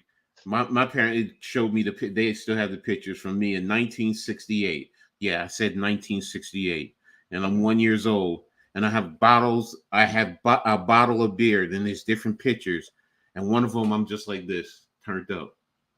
So I used because they always leave the residue. They would always leave the residue, and as a kid, you go around and like to halftime saying when you're cleaning up, you get that little taste. Well, my parents have the pictures of me drinking. Yeah, I know it's 1960, so they couldn't get in trouble. Now you can. Yeah, you get in trouble now, but back in the day, they were like that. Shoot, you're freaking. You have a toothache. You know what they used to use? Mitch? Yes. Whiskey. Yes. Yep. They put whiskey right on your gums. Like, Yep. What do you think? it's a glob. It's like, yo, man, by the time you're done. Where do you think Ambisol came? You're Where do you just think? wasted. Where do you think the thought of Ambisol came from? That was just their and that's what it was. excuse. That's exactly what it is. Ambisol. Yeah, they were like, that oh, was their Ambisol. yeah. So it's like, yeah, that's how we grew up. I get Grew it. up this way. I'm like, I'm hold on, proud to get the say. problem. I'm proud to say I'm a lush. so, but let's get back on topic, man. Seriously. Now, in terms of the games from when we all were younger in comparison to today. So, yep. I was talking to my ex-girlfriend actually this morning that we were talking about that, and the progression of the games is just, it's so different. Kids today, they have it good, but they do have it bad with the game today, where we, like I was saying to her, the one good thing about us, like kids today, especially in gaming, yes, you're in the comfort of your own home. You're safe to a certain extent, being that physically you're there and you don't have an outside entity. But on the flip side, the problem is they're not getting out and they're not, in a sense, physically socializing and physically being active. You're sitting in your home and now you're on your computer and so on, where like halftime, I would say we could go to the arcade. Take a bag of quarters, save up your quarters or whatever, however you got your money, but you're getting out the house and going to an arcade. And some of the games you're standing, you're not sitting on a couch. Right. Comfortable. So the level of physicality is also included in the arcade, where today it's not there. I mean, what's your thoughts on that? Starting with you, halftime. Well, it's like you said, like now you're in your own home. You don't go nowhere. You don't do nothing. You're only in your home. You don't get to mingle with other people. When you went in the arcade, well, you had to. You're hanging out with people that you just met, playing a game or something. But then also, you might got in a fight. You know what I mean? Oh, yeah, Mitch, the way you were holding it, thank you that way. You know what I thought? I'm thinking you're I'm thinking like, yo, bro, what are you saying? Yo. That was my point. That was my point I was going to bring. No, but the angle, I'm sitting there. I know. I know. I was like this. Bro, no, you had it straight up, so I didn't see the little what you could. Yeah, at first when you look, it wasn't tilted to the side; it was straight. So I'm like, it was straight. I was holding it like this. No, you were holding the other way, like this. No, like that, where it looks like. I'm going. Excuse me. It looks like an adult toy, bro. I'm like, yeah, bro. What are you saying? That was my point, because you guys were talking about the comfort in your own home. Mm-hmm. That's why I brought this out. Like, yes, it hurts the social aspect of it. Yeah, that one, Yeah, it hurts the social aspect. That's why I brought it. I didn't mean to hold it like that, god dang. That's my point. The way you were holding it, you could have held it in your hand like this. I did not mean to hold it like that yet. That's why I looked at you. I was like, yo, what the hell you just saying doing? No. I did not mean to hold it like that. The reason I brought that out is because with technology, right? Like my friends who used to be like neighbors of mine, they live in Maryland. So this is how we communicate. Like we play video games and talk. Like that's how we communicate now. And it's just like, that's a good thing, Mitch. But here's the thing, though. You still can get up and go out and do other things. You've gone to wrestling matches, basketball games. What I'm saying is there are kids, there are people, kids, whoever, in today's day and age that's all they do. The only Yeah. time they're going to get up is go to That's the me. bathroom. No, but Mitch, you still get up and go out. These people 24 hours a day literally will sit in front of a TV or a game, and that's it. Other than to go to the bathroom, mommy or daddy or somebody will bring them their food, and they're playing. And that's where I'm saying, the difference is from when we were younger, as far as all of us. You could still get up and go out and play. Yes, Yeah. now you're still communicating, yes, and you have the mindset to do that, which is good. That's fine. Yeah. But there are those who also get so consumed with it that it's their reality. They don't understand that you need to break that. You need a break sometimes. You just need to get up and just then, take. yeah, I agree. And people actually grind to play these games to make money and make a living. Like, I've known YouTubers who make millions of dollars by doing that. Mitch. Huh? Yeah, We did too back in the we day. made money. Maybe No, not I'm just millions. saying, yeah. You're playing pinball? Oh yeah. Dude, who's the pinball? bro. Lady? Who's No. better at pinball? Yeah. Yeah, exactly. So I just Yeah, want to we touch make on money. Damien's. I want to say one thing about Damien. Games were less competitive and less violent as they are right now. And competitiveness, I think the competitiveness is just different because we competed. Trust and believe, we competed. Oh, I will say this: yeah. the electric football games. Sometimes, like, you had to have sometimes multiple teams. Even of your own team, because guess what? You lose, I'm taking your team. Do you know how many kids would be so upset? That's why sometimes kids would have of one team. Of the New York Football Giants, I had 5 teams. I had 5 teams. First of all, I would have to have the home and away, the blue and the white uniforms, but then I have to have extra to say, you know what? If I did lose to Junie, he's going to take my team. And we only took it because we wanted to rub it in because my brothers, one's a Cowboy, one's an Eagles fan. We competed, same thing. And we would take it and, I got your team. All right, I'm going to get it back, blah, blah, blah. So you win. And then, you try to take their team. So the competitiveness, it was there. The violence, I agree. The level of violence with some of the games now where, cars running over people, you're taking, people killing people. Now, I dealt with the military video games. That's different. But a lot of the other stuff that they see today, it's because I worry about for my granddaughter. I mean, Mitch, you play this on a regular. What's some of your favorite games that you're playing? So right now, Halftime would tell you it's Fortnite. That's like number 1 right now for me. But I'm mostly into sports video games. So that would have been like NBA 2K, Madden. I was never like one of those guys who were yeah, there you go. There you go, Damien. You actually came up with something funny. There you go. But yeah, for me, I'm not into like those shooting games. I was back in the day with some of my buddies, like Modern Warfare, Call of Duty, and that stuff. And it actually affected people mentally. Mm-hmm. That's who I was talking about, Arco. That's who I was talking about. Yeah, that's who I was talking about. But yeah, it can really hurt your mental state. It really can. Yeah. What about you? What's your thoughts on that, Halftime? Well, back in the day, I mean, come on, man. From the graphics now than what we had, Coach.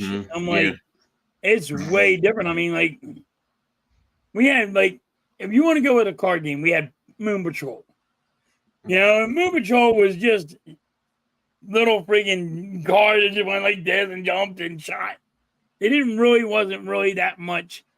But the graphics now, where you got all these cars come out and they got like 5 machine guns and missiles and blowing things up. Yeah, graphics are crazy. So. Now here's one game which most people probably don't know about, but in New York, when I used to go visit my grandmother, and I would always take my cards, my sports cards, whichever, whether it's football, basketball, baseball, and kids in the neighborhood, we would take bottle tops and you pack it up, and we would bet off of that. We actually, we would compete, but whoever you're putting up, this card versus that card, and You played it, or if you were doing pitching quarters, if you didn't have the bottle tops, you would pitch Yep. quarters. The pitch quarters where you pitch up against the wall and you try to get it as close, or the way to really win is get it up and get your quarter to stand up on the wall. But yeah, those were also some games that we used to play along with it. So, and it was just very intriguing, and it sets you up. It sets a foundation for your life, whether good or bad. So, which goes to my next question. Has the evolution of gaming changed for the better or for the worse? For the Mitch, I'm worst. gonna start. It's for the worst at halftime? Yeah, Why? I'm sorry. I jumped on that one. Because then nobody goes there. They don't go to fuck out. Good point. They don't go out, coach. Mm-hmm. They don't kicked go out of out, your but house, they coach. make money. And then when you woke up, you got kicked out of your house and said, don't come on till that street light comes on. Mm-hmm. Mm-hmm. You weren't allowed in the house. Mm-hmm. These kids don't do a damn thing. They don't want to do nothing. So Is that well That's why I in think reference it's to that? No, that's a good point, Halftime.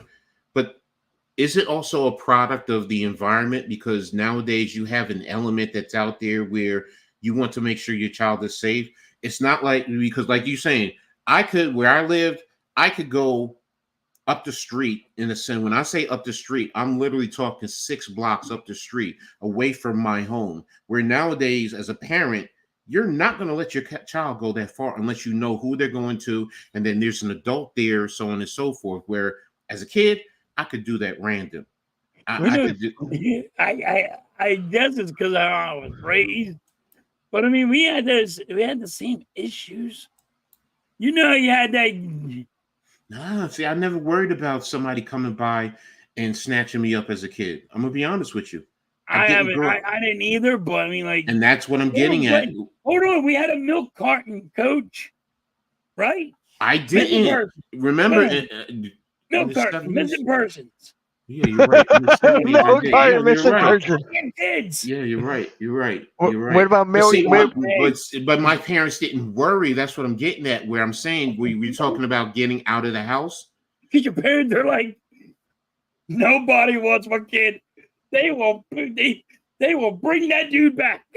They'll bring that kid back. But yeah, we had milk curtains. Come on, at 10 o'clock.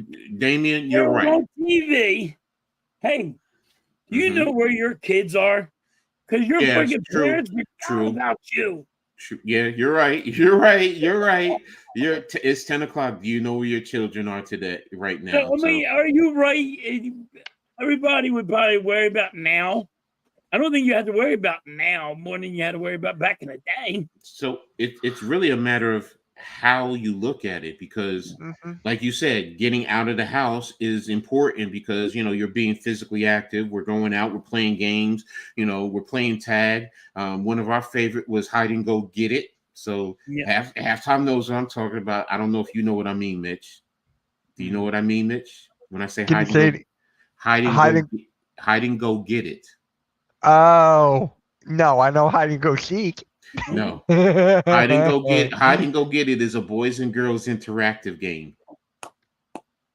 Oh, yeah, big dirty bitch. You're an old guy. It's taking spin the bottle to another level. Yep. so wow. Being in the closet with a girl for 10 seconds, 15 seconds. It's more than that. And you're outside. Yep. Literally. So yeah. So I just gotta say this real quick. With the banner, it looks like I'm only a neck up. Oh. All right. Here we go. We know what the subject is. I'll do that for you. Okay. There we go. It's like, oh wait. So, but now I asked about the gaming today. Is it for better or for worse? So Mitch. It depends on how you look at it. For me, if you're striving for a goal and your parents respect you of that goal and have your support, then yes. If you don't have a goal at all and your parents are like, okay, you're trying to get them out of the house, there's no go, then that is bad. You got to have a common ground between the parents and your kid. You got to have a common ground. And if the parents support you and what you want to do, have for it. If they don't, and you don't have a direction, then yes, it's a problem. Excellent point. That's a great point, man. So Yeah. yes, I'm sorry. Go ahead, halftime. What were you going to say? That was a good point. No, I was just saying that was a good point. Mm. All right, now Mitch. All right, because I know halftime and I have already we've been to the arcade. So, did you play games in the arcade also? Yeah, like I went to David, like to the barcade, like I said before. Yes, like Frogger and that kind of stuff. Yes, Okay. I've been to the Funplex. I've been to like Dave and Buster's. So yeah, no. yeah. And Okay. actually, here's something kind of funny. Halftime. Do you know where the promenade is? Just a question. Do you know what that is? No? It's in our area. You don't know what that is? It's like where okay. So it's like it's just so what I'm getting at. Okay, so the promenade is just basically a land and then there's stores there. There's like the Apple store and everything there. And then my cousin not my cousin. It's like a mall, yeah, outdoor mall, yeah. And then my best friend's father owns the land of that, and then my best friend's uncle, he owns the Funplex. So that's where I was trying to get to the promenade of the Funplex, because with the Funplex, it's actual game, it's an arcade, and my best friend uncle owns that. So I'm like, they got money there. Nice. All right, Damien. Yes, I understand what you're saying. In my opinion, kids being in the house, it's kind of a good thing because you think about it. If you know they're safer in the house than being outside watching your back every day. Yes, you're right, and I get you. And again, that goes to what we were just saying. It depends on, it's your environment. Because sometimes if you're in an urban environment, you're just going to really go sit on the stoop sometimes. You're getting out of the house. Yeah. You're still going to have people in your neighborhood who are going to be looking out for you. So it goes both ways. But yes, there are some situations where you want your children to be safe. And being in the house, it sometimes is good. So I get that. So, but getting back to my question about the arcades, as far as arcades and being in the in-home. Yeah. How has those experiences differed, between the two for you? Because it kind of goes to what Damien is kind of saying right there. How are they different in that regard? We talked about being outside, but the games themselves, this is what I want you to focus on. How are they different between the two in comparison to going to the arcades and now? I don't care if you're talking about realism, the standing, the excitement, whatever, the bells and whistles, because remember the arcade was always the noise. But how have they differed, or how do they differ? That's the word I should say. Go ahead, Mitch. You take the lead on this one. How do they differ? Mm-hmm. I'm trying. You know what? I'll take the lead. I'll start it off for you guys. All right. A lot of it is just like I said. The games today, there's a lot more realism. Plus like we're doing now, headsets, you hear the action, you hear what's going on, explosions, a lot more. It seems realer. You're looking at a video screen, so it's drawing you in a little bit more. Like I said, the characters, the realisms, actual peoples. Because think about it. I grew up Miss Pac-Man, Donkey Kong. Those are like cartoon characters. Even the women, the Mario Brothers, they're still cartoon characters. Now it's more realistic, and that's why I think it draws people in, because you can also relate to the characters. You can create your own characters, so that's where a lot of it is different. Where me growing up, it was set. This is what it is, and you still had a break from separate. What the hell was that, halftime? The 2-liter bottle of soda. But it's. But what? The way he's holding, no. Just put it in one hand. No. Hold it upright and put it in one hand. No, not like that. Like you're holding, like you're going to drink it. That's like, your hand on the side. Damn, you got a 40, son. That's a nice 40, son. How many of Yeah. those have you drank? How many of those have you drank today at halftime? One. Why do I feel like you're drinking more? I always drink. I drink a lot of soda. Yeah. But that's only one 2 liter. I drink. If you all want me to tell you how much soda I drink 2-3 liter of sodas a day. Yeah. Yeah. Wow. So if you actually put it in a 3 liter bottle, I drink 2 of them a day. Yeah. So when I met halftime, he was there chilling. He had a soda in his sweatshirt pocket, just taking it out and drinking it. I'm like, where'd you get that? I was like, what the hell? Always got a soda on me. You're a better man than me, bro. I can't do it no more. I mean, I could if I want to, but yeah, I choose. I'm more focused on my water now. So I drink Me too. water. I drink water, like when I'm at work, but it's mostly soda. For me, it's water and iced tea. Soda occasionally. it's water and liquor for me. I can't lie. Yeah. And I've actually started drinking lemonade again, like pink lemonade. I started drinking that again. So Ew, you're drinking pink pea? lemonade. Pink pea. It's pink pea. It's a joke. It's a joke. I It's a know joke. it's a joke. I was like, wait. And he stopped to think about it. No, but you still stopped to think about it. Yeah, I did. I Now, did. Yeah. now, Coach drinks lemonade. Yeah. Mitch, I'm gonna let you know. Coach drinks lemonade, and guess Yeah. what it's gonna be with vodka. No. We'll have vodka and Here's the lemonade. thing. No. It's very good. I can't. I don't like mixed drinks. I like my Really? hard liquor straight. If I'm Really? gonna drink vodka, it's straight. No ice, no nothing. It's just straight. Whiskey, brandy, it don't matter. I just gotta drink it straight. I can't. I don't want. I've done it. I'm not saying I don't do it on occasion sometimes, but if I'm gonna drink, straight Now, to when the point. somebody showed me vodka and lemonade, I mean, I was like, I'm good. This is my drink. Now I will say this. I'll drink vodka with a beer. I'll do that. Right. You know, then You're having a shot and then you got a chaser. yeah, Yep. now I'll do that. So, but the whole thing is with my chaser, I don't sip it. I gotta guzzle it. So No, it's- yeah. So, but You're yeah, the same way I am.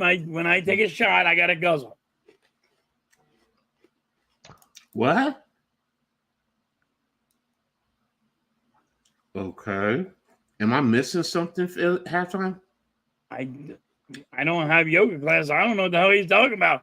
I don't stretch. I don't know what he's talking He doesn't do any of that. Okay. He's just okay. He's trolling. You got me for a Yeah. second. Tequila shots. Yeah, are I don't cool. do yoga, so I don't know what the hell he's talking about. I don't stretch. 7 inches. Damien, I'm going to say this. 7-inch stretch. Okay. And every time in baseball, you got the 7-inch stretch. Mhm. And everybody says, well, stand up and stretch. And I don't stretch. So, Well, that's I'll- in the middle of the inning, halftime. yeah.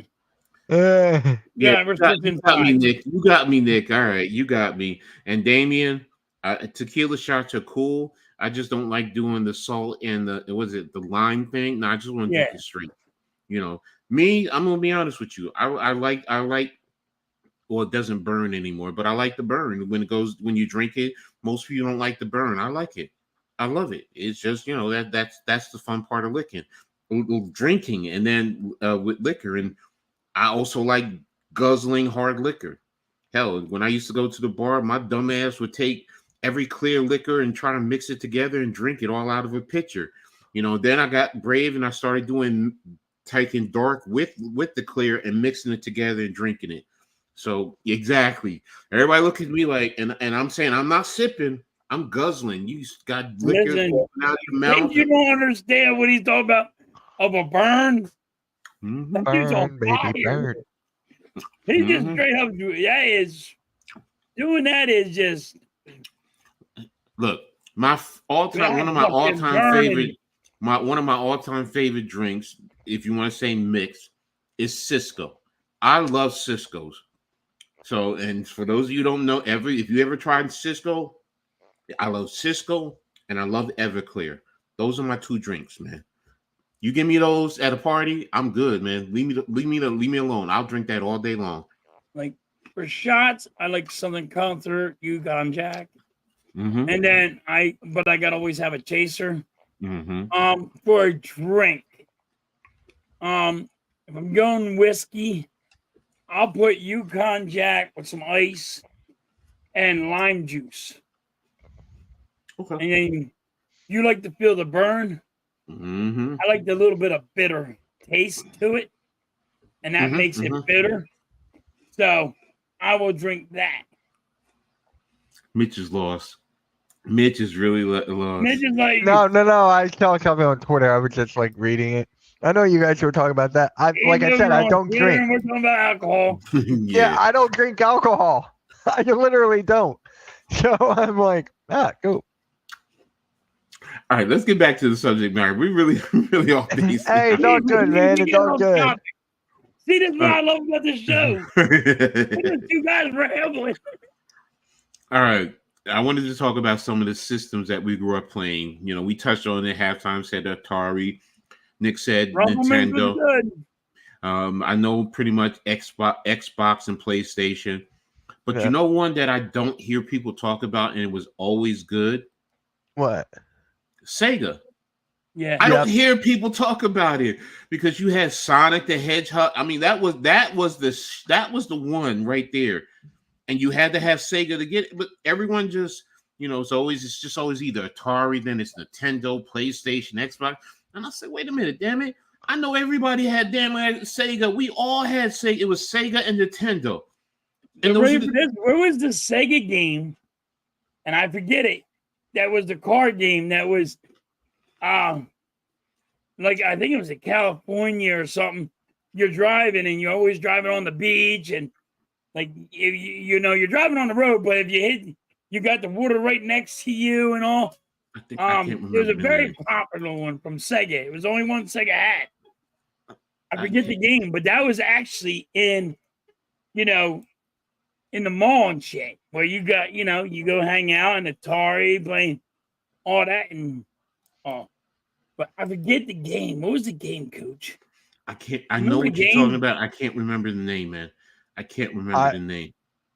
I'm a shit out of luck. You never played Sega? Play games on Sega, Mitch? No. Maybe once. Maybe my friend had it, but nothing. I forget. Fun.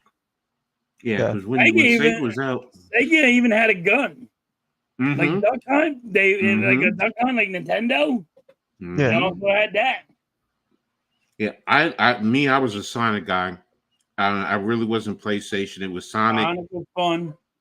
And then after Sonic, it was I wasn't Nintendo. I was Sonic and then PlayStation. I admit it. I did PlayStation because there it is. Thank you, Coach. Cruising USA. That's right. That's the one. Yeah. Thanks, Coach. I knew somebody would know what I'm talking about. Exactly. So yeah, but and the only reason why I went to PlayStation because when Madden first came out, that's the thing. You had to have PlayStation to play Madden. So, and unfortunately, those fools got me away. Well, thankfully, they got me away because I used to take all their money playing Madden. Like no one could beat me in tournaments. I think I lost one game in all the tournaments I played and all the money I won because I play football. You cannot play Madden with me. I don't care if you play 5-minute quarters or 15-minute quarters. You don't want to play me in Madden because I'm using football logic and I'm playing football. They want to throw the ball all over the place, and I'm simply, I'm running off tackle, I'm running power, running outside zones. I'm sorry, go ahead. You know who will give you a run for your money then? AK. No, I'm just saying AK now, he's one of the best in Ultimate Team in the world. He's like I don't play it now. I haven't played since 2007. Oh yeah. I'm just saying he's like a diehard Madden guy. AK I haven't played Madden in so long. I try to play Madden again. I'm like, dude, I haven't played Madden so long. What the hell? I know, right? It's different. No, I get it. It's different now, and but it also in this to our discussion, it also impacts certain fandoms now because too Yeah. many people think Madden is the way the game of football is actually played. And I'm like, no, it's not. No, it's not. There's certain strategies, and sometimes you have to really study. That's the other thing that I used to do when I played Madden. I literally studied the game itself. I knew all their tendencies in certain the computer. Like if you're playing against the computer always has a certain tendency. If they're in certain situations, if they're in the left hash, right hash, if they come out in this formation, you almost and they always had 3 plays. I get it for each sector, but you could almost pick what they were going to do and how to defend it or how to attack their defense. So, but yeah, today's the games today in terms of realism, yeah, it's there, but sometimes it distorts reality with certain people. So, what does it say, Coach? You gotta tap into one of the strings to see how dominant Junior. Oh, I've watched them play, Nick. I've laughed, I've seen it. I laugh at halftime. But I appreciate the fact that it's a dad and a son playing together. That's what's most important for me. My son just makes fun of me because he can kick my ass. Yeah, exactly. But now flip the script and find a game that you can dominate him on. Watch how easily the son will be crying. Yep, and that's what happens. He will get mad.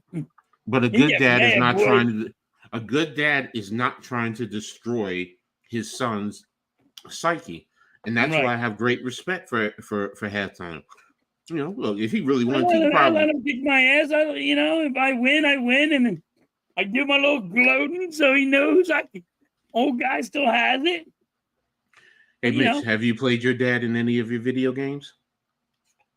When I was younger, like when I was like really young on a PlayStation 1, he would play, but since then, no. That's where we bond in sports. We go out to eat whenever he's off work. We go out to eat, just hang out and stuff. He's not into video games, so. Okay. Well, at least you go do something with your dad. Yeah, halftime would call me. When you're a dad, you have to take out your time and try to do stuff for your kids. Yeah. My daughter, she just likes to be tickled. He's really easy to deal with. Yeah, like halftime would call me, and I'm like, "Yo, I'll talk to you later. I'm out to lunch with my dad or whatever." So he would call me whenever I'm out to eat. Him and AJ would call me when I'm out to eat with my dad. And halftime, you're gonna laugh. By the way, to let you all know, this cat eats more than anybody I ever met. He has a tapeworm. Oh my God, here we go again. But you're gonna like this halftime. When I was out to eat with my dad, right? AK called me. So I was I was taking my call with AK, and then I go back to the table. He was like, "Oh, is that the guy who cleans pools?" I'm like, "No, he's off today." He's like, "Wait, he's actually off today?" I'm like, "Yeah, he's actually off today." He's like, "Wow." Okay. Yeah, because halftime met my dad. So yeah. His dad's cool. Okay, cool. Yeah. That's what. Sorry about that. All right, so last one I wanted to ask you guys. What's your favorite system that you ever played in your whole lifetime? Halftime, I'll start with you. And yes, you can also include a computer if you want to go that far, or your phones. I know nowadays those are inclusive. Yeah, PC, yep. And if you want at halftime, if you want to go old school, an arcade system, you can do that too. It's between. I just love Atari. I love Atari, and I love the. Yes, Atari. I love the Atari, and I love the Nintendo. After that, everything yes, the graphics got way, way out of hand with the graphics now, but I like old school. What about you, Mitch? So if I had to pick, I got a couple. Probably PS5 because I have that right now. The PS2, and then I would go for this Xbox 360 I had. it would look like R2D2. So I shit you not. It was like the whole thing. You would turn it up, and then the controller was gold. So then when you turn on the Xbox, it sounded like R2D2. And I was like, that's that was cool. my favorite one. That's my favorite one. That's cool. And then That's cool. we We gave didn't have nothing like that. yeah, and then we were trying to sell it back to GameStop. They wouldn't take it, but the person who worked there bought it. She wanted it for herself, so she took it. I think we sold it for like what, 200, 300 or something. So it was just like, yep, dang it. I kind of miss it though. I miss it. I'm not gonna lie. It's my Sega Genesis. That was always my favorite. I figured. And then the first PlayStation only because of Madden. But if you didn't have Madden, I would have stayed with Sega. And then I'm old school. Yeah, it would have been the arcade. It would have been the arcade. And to be honest with you, with all the games, it was always the motorcycle one because when you're riding, it tilts. It tilts and you're going back and forth and back and forth. And you also pull up the wheel, you pull it up on it, you're doing a wheelie. That, or you can actually feel the bike would actually shake when you crash. Those, I love those. Those I loved. I definitely love those. So, but that's some great stuff, guys. Great stuff. So, we're gonna go ahead and move on, and we're gonna talk about some hot takes in the NBA. So, all you Sixers fans, come on. There you go. Let's talk about it.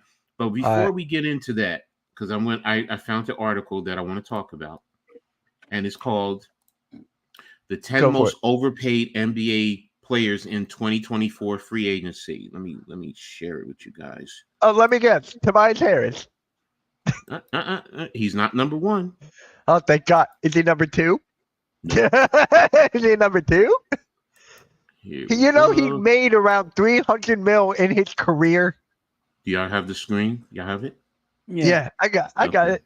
All right, so of course. I didn't think it was because I wanted to read it to talking about George, Tyrese Maxey, Embiid, Siakam. So, but of course, the first one who's overpaid. Remember, it's the most overpaid in free agency.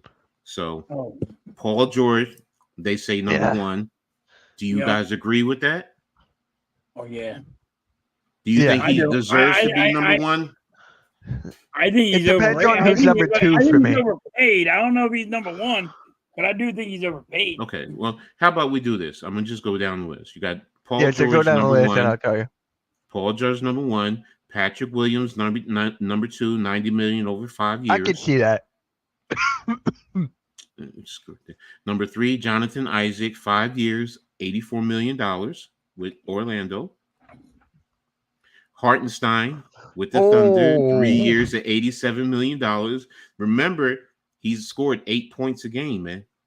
That's his average. So quickly, 5 years, $175 million. 8 points a game?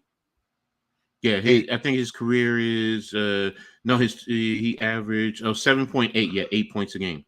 8.3 rebounds, 1.1 blocks. That's his season numbers last year, and he got 3 years, $87 million. Holy shit.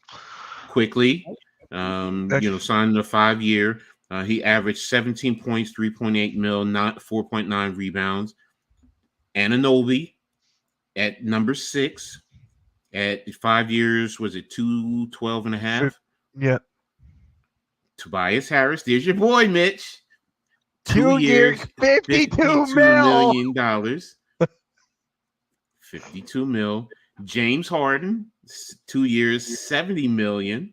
Okay. Siakam, 5 years, 189.5. That's debatable. And KCP, 3 years, 66 mil with Orlando. I can see that because they were banking on Klay Thompson. So it goes back to, is Paul George deserving of being number one based on this list? It's just halftime. How about you go first? Mm-hmm. I just think Paul George got paid too much. But I mean, you can say Tobias Harris how the freaking he gets 2 years, $50 million, but it always goes up. So The market who's goes willing up. to pay? Whoever is willing to pay the money. I don't know how they do it, but I have to be honest. This is my number one only because, and it's not because he was a former Knick, but because of the money. The Thunder had to overpay to get him to leave New York. And that's why I say this, because if you look at his numbers, he's a backup. He has backup numbers.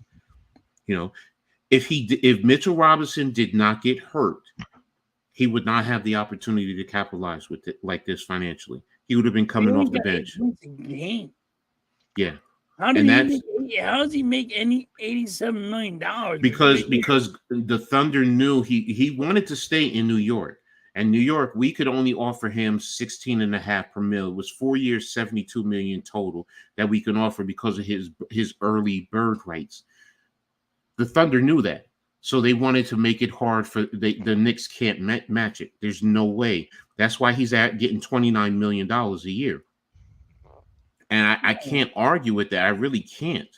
You know, I understand why they did it, but to me, he's my number one overpaid. I don't agree with Quickly. I don't know why he's on this list at all. I mean, I'm sitting here looking at his numbers.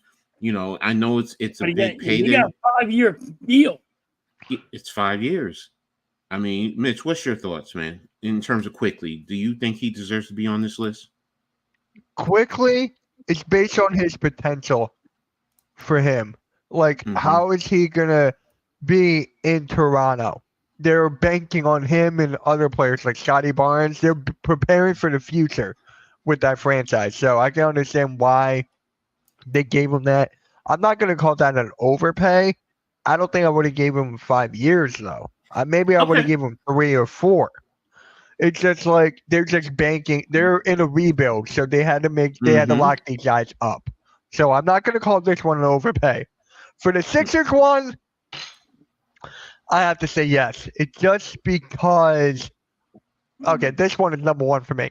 That one is number one for me. That one is number one.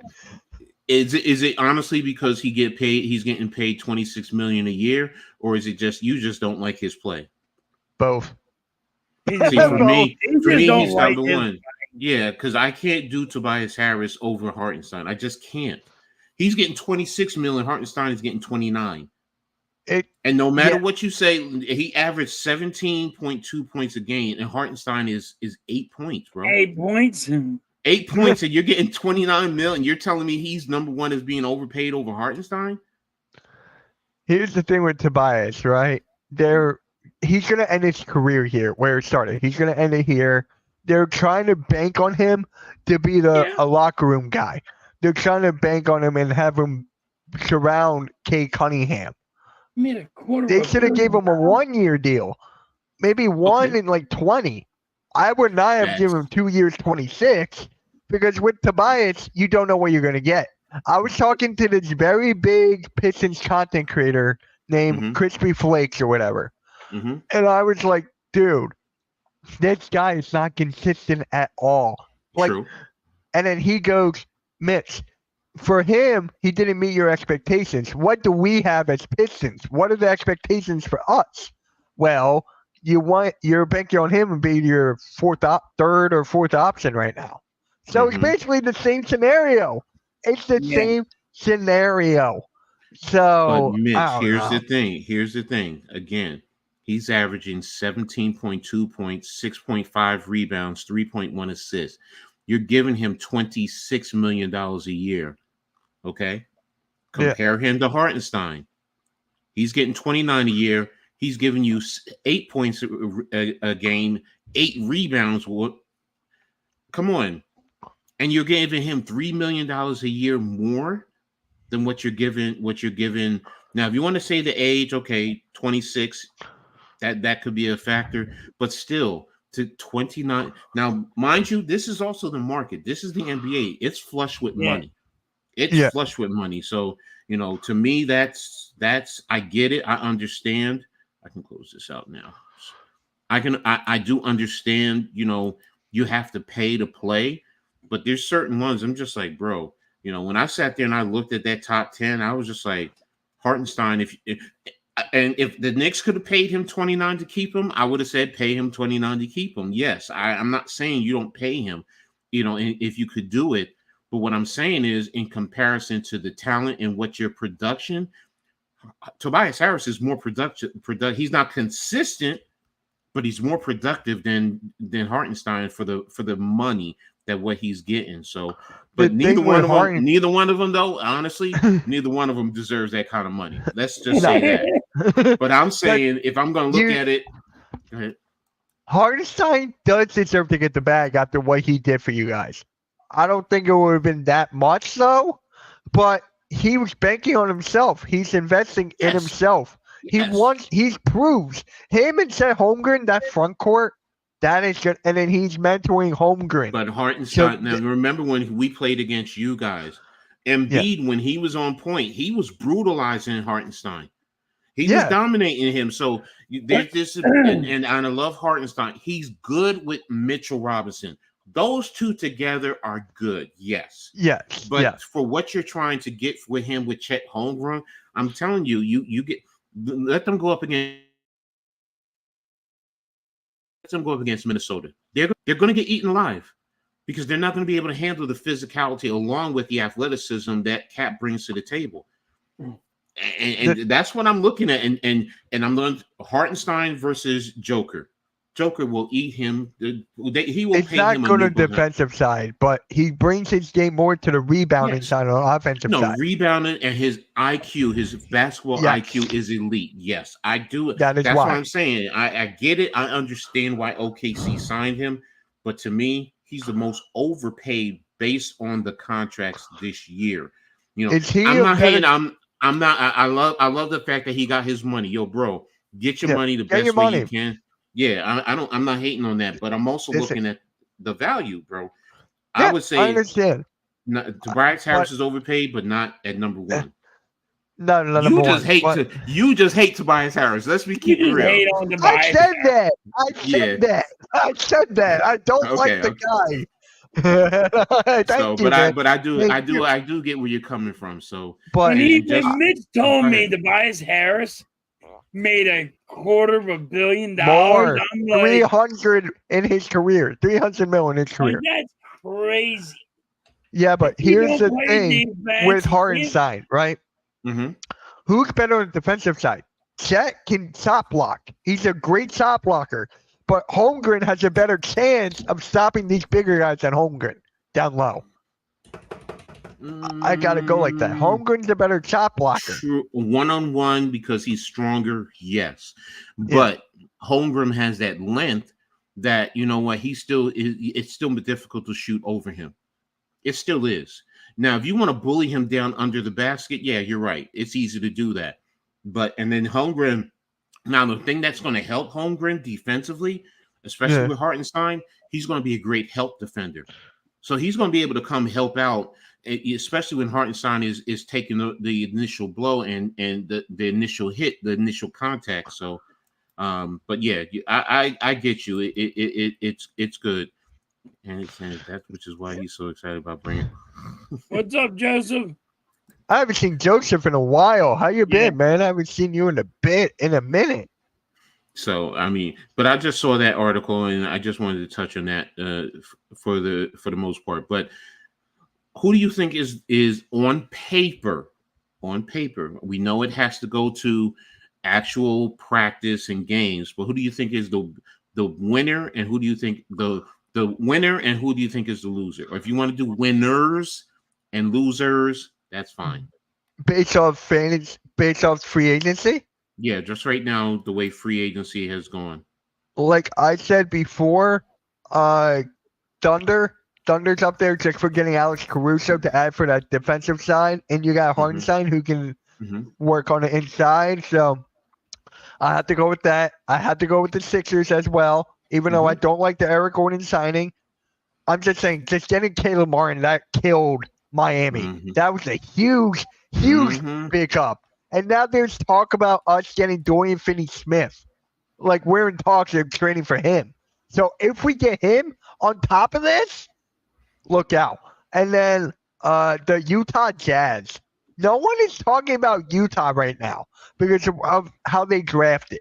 I'm going based on how they drafted right now. You got Isaiah Collier, Cody Williams, and Kyle Filipowski, who I'm a big fan of. Yes, he's from Duke. Let that out of the way. Yes, he's from Duke, but that guy's game, he can stretch the floor. He's like a younger version of Chet Holmgren to an extent. So I like what Utah did. Losers, Lakers, 1,000%. That's number one. I mean, what else have they done? They just picked up somebody.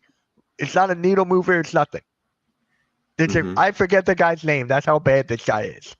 So it's the Lakers, number one. Lost. Connect or whatever his name is. Yeah. Don't connect. I like him. I like his game. I really do. And then Bronny, don't even get me started. They're actually about to play their summer league game right now against the Kings. He's not playing. He's not playing. What do you mean he's not? Bronny's not playing. Did they announce he's not playing, or are you? Yeah. Why? He's not playing. What?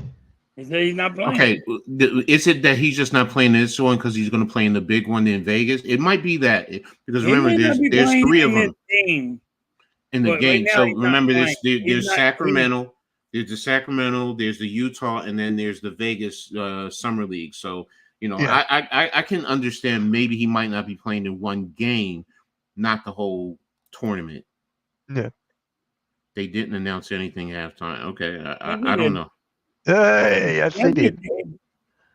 All right. So, what about you, halftime? Who do you think are your winners and losers, or winner and losers? Loser. I do like what the Sixers done because they are putting pieces around Embiid.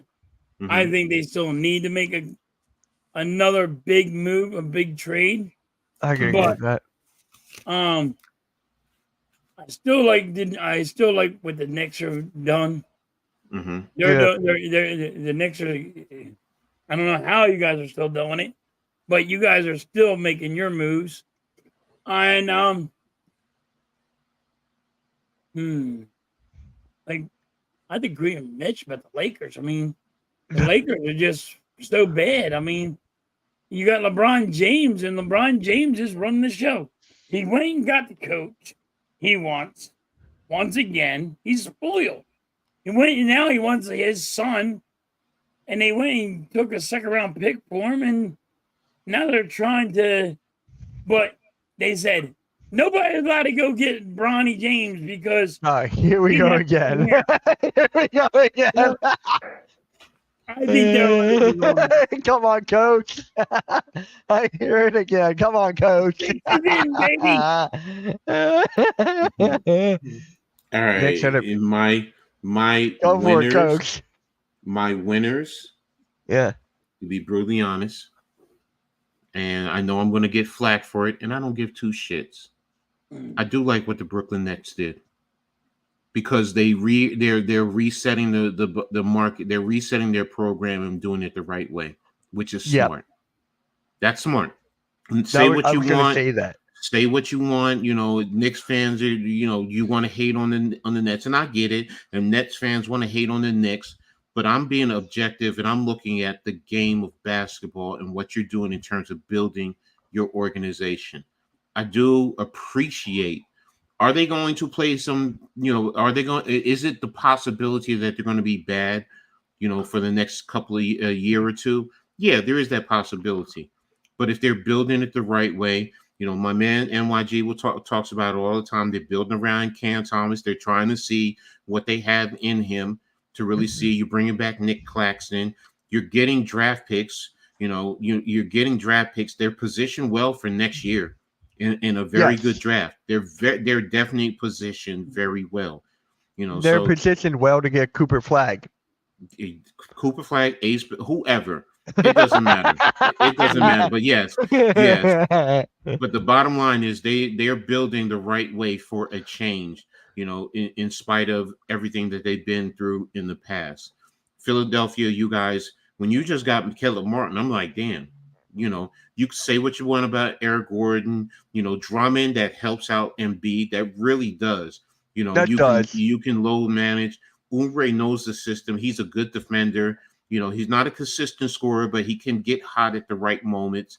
Come on, Embiid and Maxey. What more can you say? Maxey is developing and growing, and Embiid, when he's healthy and on his game, he's the best big in the. You can debate it with Jokic, but to me, he's the best big in the game. He is, because he can do it at 3 levels on the offensive end, but he can also do it on the defensive end. Whether he's a point of attack as a defender or as a help defender. And just because he's big doesn't mean he can't guard a quick one, because his recovery is there. So, yes, you guys have done well.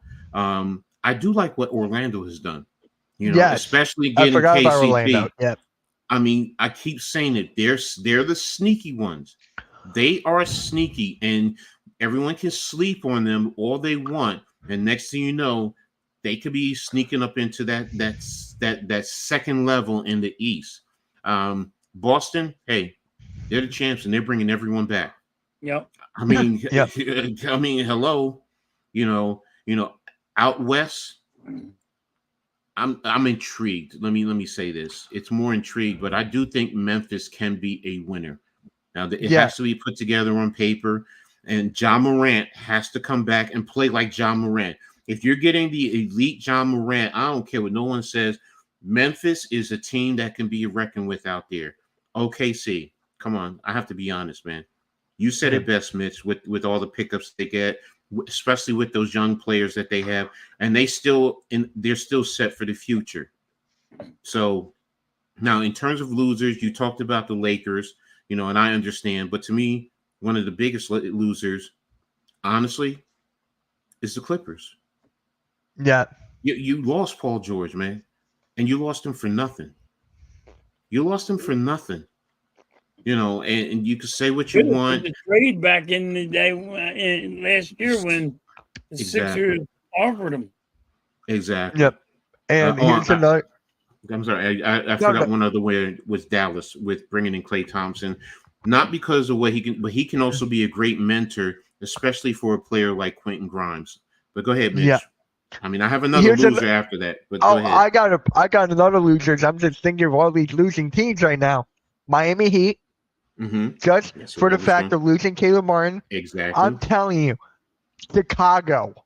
What on earth is Chicago doing here? No one knows what they're doing here. They're trying to trade Zach LaVine. That's not working. Sign and trade DeMar DeRozan. Looks like he's going to Sacramento right now. There's another winner, Sacramento. Sacramento's another winner. Keep an eye on them.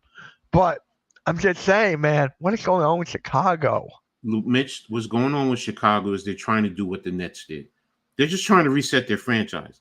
It's just that they don't have the takers for their assets. That's what it boils down to. They don't have the takers. If they could strip it all the way down, because let's be real, that's what they're trying to do to get in position for next year. So that's why Chicago to me isn't. Now, Milwaukee, it's to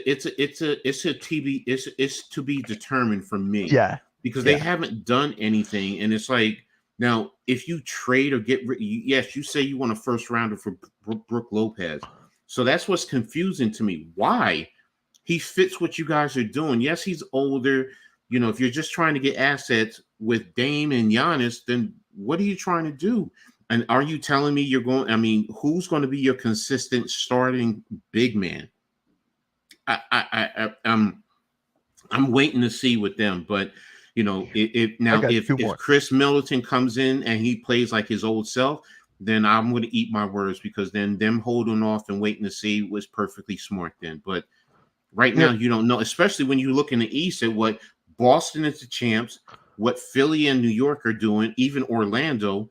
You see teams making certain moves. So go ahead, Mitch. I got a couple more. Halftime's favorite, Cleveland. They kept Donovan Mitchell. Yeah. They kept Donovan Mitchell. You can also go with, I got all the teams right here. I'm trying to think. Toronto, just for the direction of their rebuild. I like what they have done. Who is this team? Oh, Golden State. I think what do you think about them? Yes, they lost Klay Thompson, but honestly, they got Buddy freaking Hield. Yeah, but which Buddy Hield are you going to get? That's the whole thing, because he hasn't been. Now, if you get the one that he was when they finally put him in the playoffs, then you're right. But how many Yeah. times have you complained about him during the season that, you know, he's not doing enough, and what is he doing? Why is he?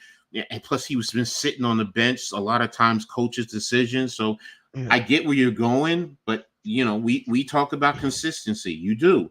He's not I do. consistent. I'm a big on consistency, but here's the thing: not Clay, yeah, He'll Buddy and Curry, they both have over 1,000 threes in the last 5 years.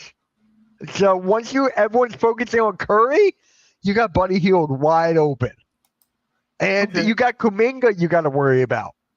You don't have to worry about Draymond Green. Let's just keep that a buck. You don't have to worry about Draymond Green anymore. You got to worry about Wiggins. So, but the big pieces are Curry and Kuminga. And then you have Buddy Hield open. He'll be a good third option. That's if he's consistent. If he's not Right. consistent, it's, you know, but yeah, I get where you're I going. agree. I Yep. get where you're going. So Wouldn't you think Orlando would be making some moves?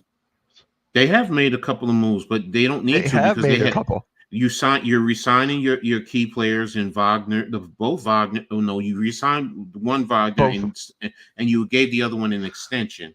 You know, Yep. you brought in KCP. You took that away from Denver. Oh, that's another loser, Denver, because you're losing key players from your Yeah. championship team. So, but you know, you're adding that to a young team. So, and you're building around Banchero, which is the smart thing to do. I mean, Banchero, Mitch will tell you, I've been praising him all year. That kid is good, man, and he's just going to continue to grow and be one of the leaders of the league. You know, when the time makes itself appropriate to him. So Orlando has been doing stuff halftime. They really have. It's just that it's quiet. It's not the big flashy stuff. And sometimes you don't need the big flashy stuff to build a championship program. So, and you know, they concern me. They really do concern me.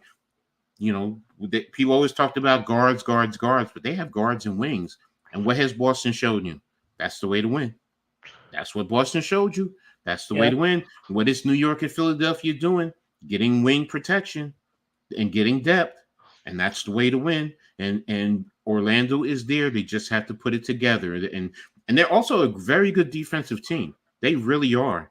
Yeah. So, you know, so to me, I want to see them continue to play because I do like seeing them play, just not against my Knicks because they give us problems. So What about Indiana? I know they brought back Siakam. Yeah. That's all they But you basically also- did. no, you brought in what's his name from Detroit, the center. Oh God, I forget his name. Yeah, he was the number 2 overall with James Golden State. Wiseman. We That always helps go through this. We keep on forgetting his name, and then I'm like, oh, Wiseman. They're I mean, they're good. Don't get me wrong, but they really had, other than bringing back key players, they gave the Knicks, who were decimated, they went 7 games with the Knicks. So if the Knicks and Philly are at full strength, I wonder, but I don't think they can even handle Orlando. I really don't. Right now, I'll get Orlando over Indiana. Yes. Right now. So And Cleveland, depending on what they do and how they adapt to the new coaching staff, I'm still taking Cleveland over Indiana. Yes, it just depends. It depends on Jared Allen if he's Exactly. staying. If Jared Allen and Mobley are good, and you got Donovan, the question is, what are they going to do with Garland? What are they going to do with Darius Garland? Is he out of here, or you saying? I think he's out of here because you just gave Donovan Mitchell an extension. Okay, that's fair. But I still would take them over Indiana right now. I just. Oh yeah, yep. So and that's the thing. Indiana, to me, to be a team that made the Eastern Conference Finals, you know, if you're saying that you're good with what you have, and you got one game, and you were lucky to get that one game. I'm sorry, you know. And then Miami, the Knicks I would put Miami over Indiana right now. Caleb Martin is a big miss. It's a big miss, but you still got Jimmy Butler. You extended Bam Adebayo. You still got Tyler Hero. I'm going to say this. Yeah, but the one thing that I learned about Indiana, their key reserves, they can play. They do have some depth there. Miami doesn't though, and losing Martin, I think, is a lot bigger than people are going to give them credit for. Now, Jimmy Buckets, yes, but he's still older. He's coming off of his injuries. So yes, how is he going to do? And I'm going to be brutally honest. Is he going to want to stay there? Is he going to be worried about competing for a championship? Because he wants a championship. So is he going to ask out and want to go to a team that's in the championship contention?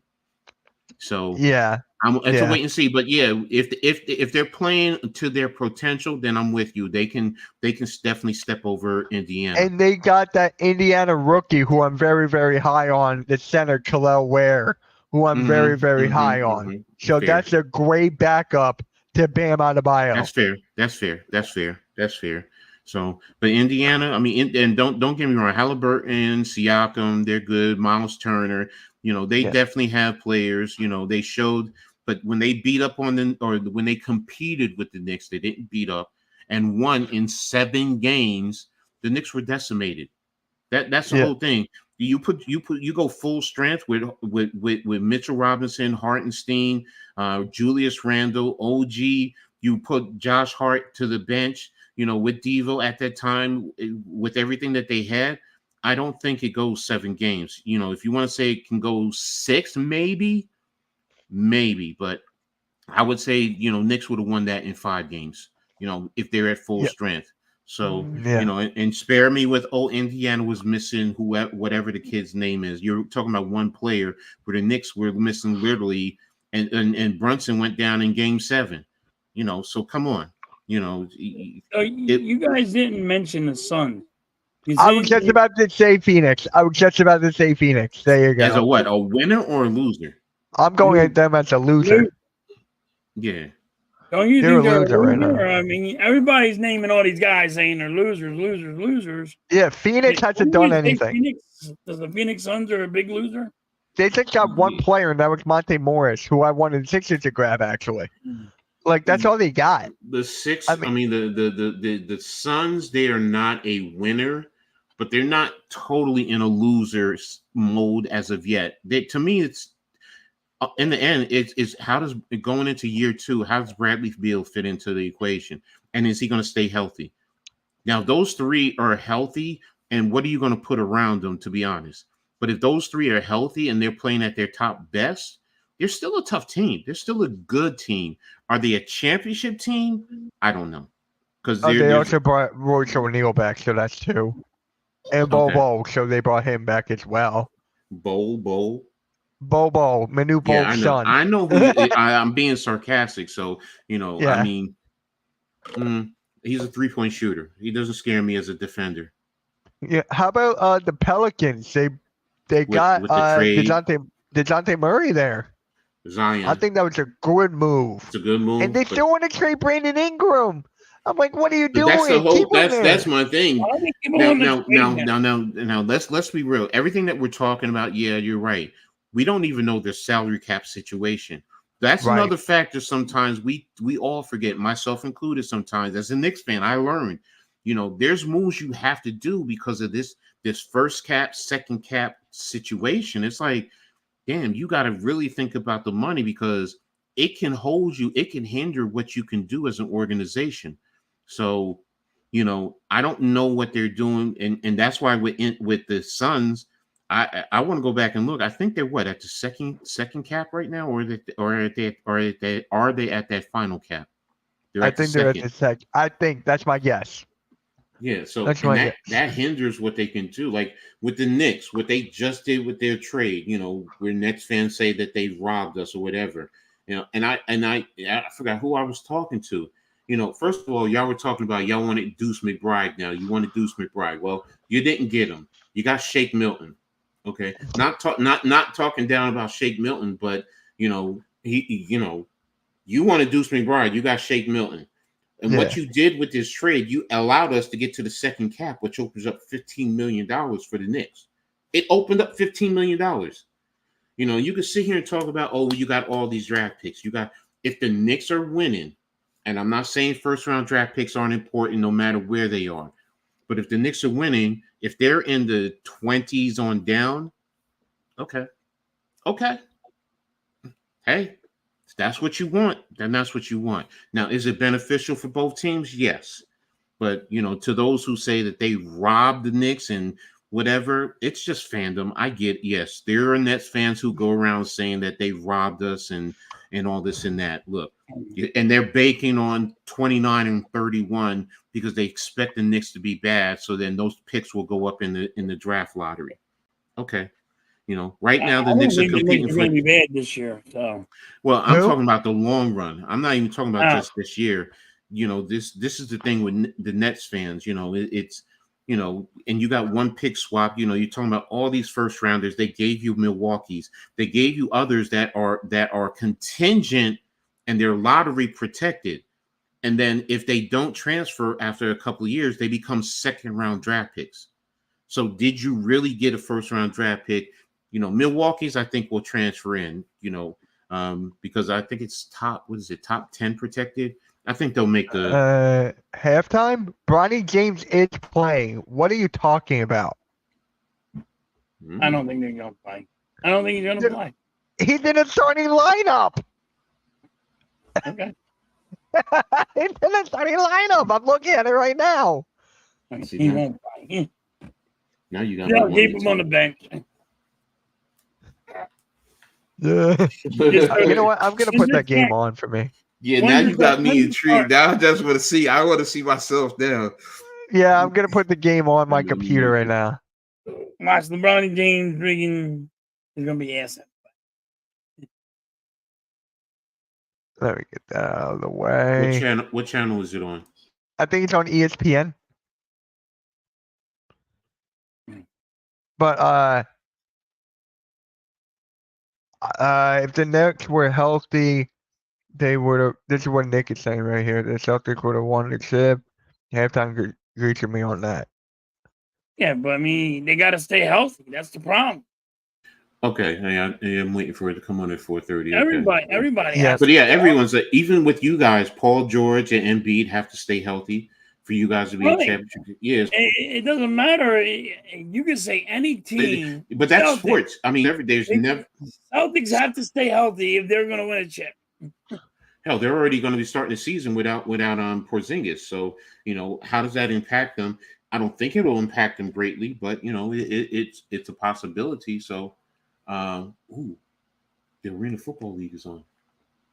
Oh. Yeah, I'm sorry. I'm a football junkie. I know, and No. I'm basketball. I'm like you for basketball. But I also coach at this level, so it's like yeah. Most fans. You gotta like a special meaning towards it. It makes sense. But getting back to the basketball subject, so who do you think are early front runners for a championship overall? I mean, completely. Boston. Okay. No one else? Is Boston and then everyone else? Pretty much. Okay. I'm just going to go with Boston right now. You could put Minnesota in that category, but I feel like they got to do a little something else. You got Minnesota there. Denver, because they got Jokic. I know they're missing pieces. But the Knicks, they're on a different tier. Like, I got to make a tier list. Like, this is what I'm going to do for a video or a live stream one day. I got to make a tier list. Like, number 1, 2, this is what I got to do. So, thank you, Nick. I gave myself homework. So, thank you for that. I think they're on a tier lower than Boston. So, if you want to go by tiers, Boston is up there than it's everyone else.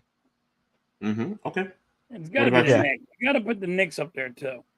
They're in a tier lower. I'm sorry. They're a tier lower.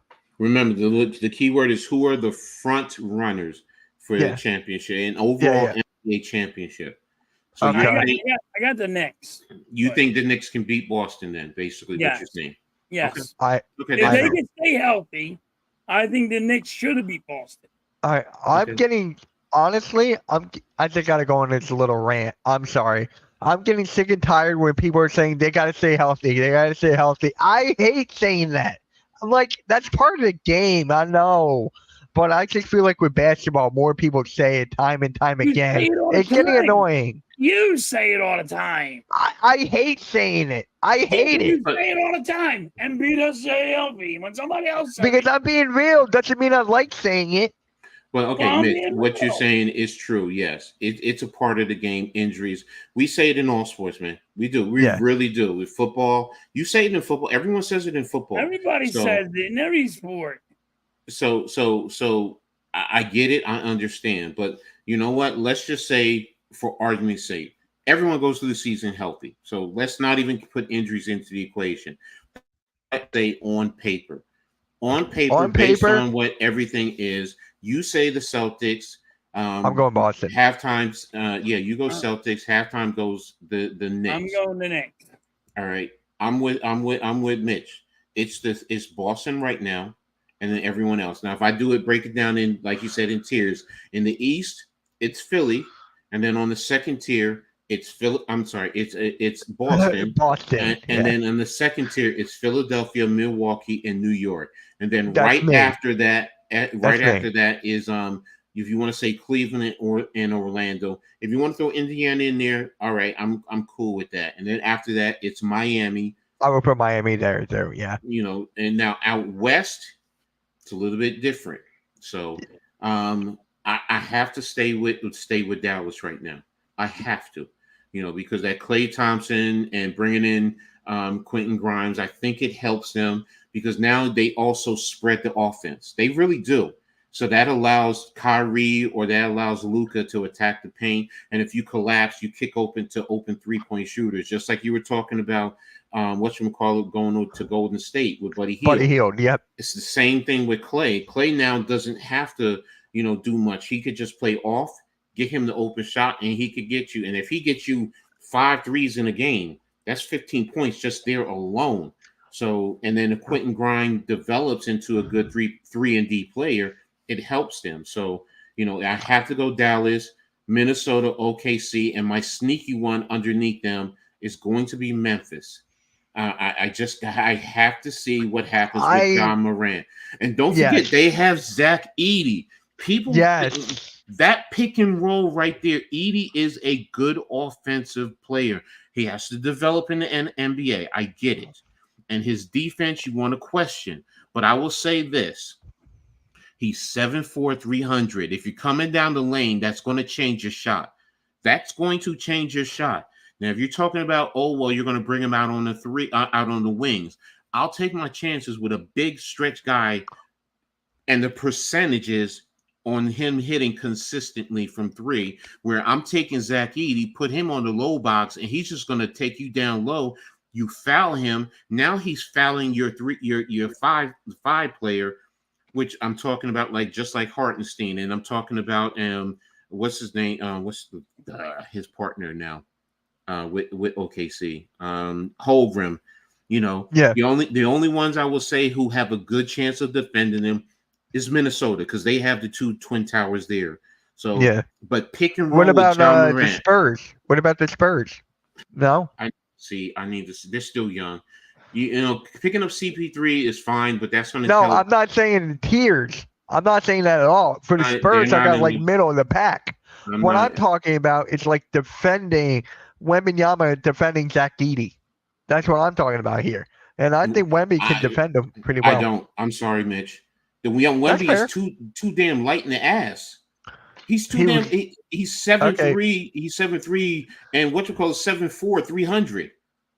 Yeah, Think about that. But I'm just saying that shot blocking ability, you can't. But what I'm saying is, no, the shot blocking, yes. But what I'm saying is, Edey can take him to the rim and just dunk on his head. He's the same size, so now he's 300 pounds. That's like guarding Shaq back in the day. What did Shaq used to do? He just take you down, bump you down, bully you down, and just dunk on you. And that's what I'm saying with Edey.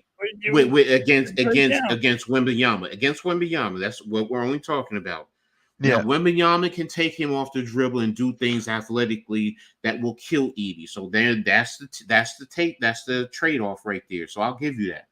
Yeah. But I'm just saying, Zach Edey, he is big. I'm just worried about his lateral quickness. Yes, that's what I'm worried about. He has enough lateral quickness, but it's not to stay with Wembanyama. No, Wembanyama can take him off the dribble, but that's why I say on the other side is Wembanyama is going to have to guard him defensively, And then now I'm talking about the pick and roll, because remember, with the pick and roll, is he going to drop off of Ja? Ja can take him to the rim and dunk on him too. So, and that's why it's like, that combination. And then you have all the other players with Memphis. I like what they're doing. It's a wait and see, though. It's a wait and see. It is a wait and see. I love what Memphis is going to do. Yeah, it is the best place for Zach Edey. But I have a hot take. Ready? Who did I just have high praise on, Coach, when he's on Miami?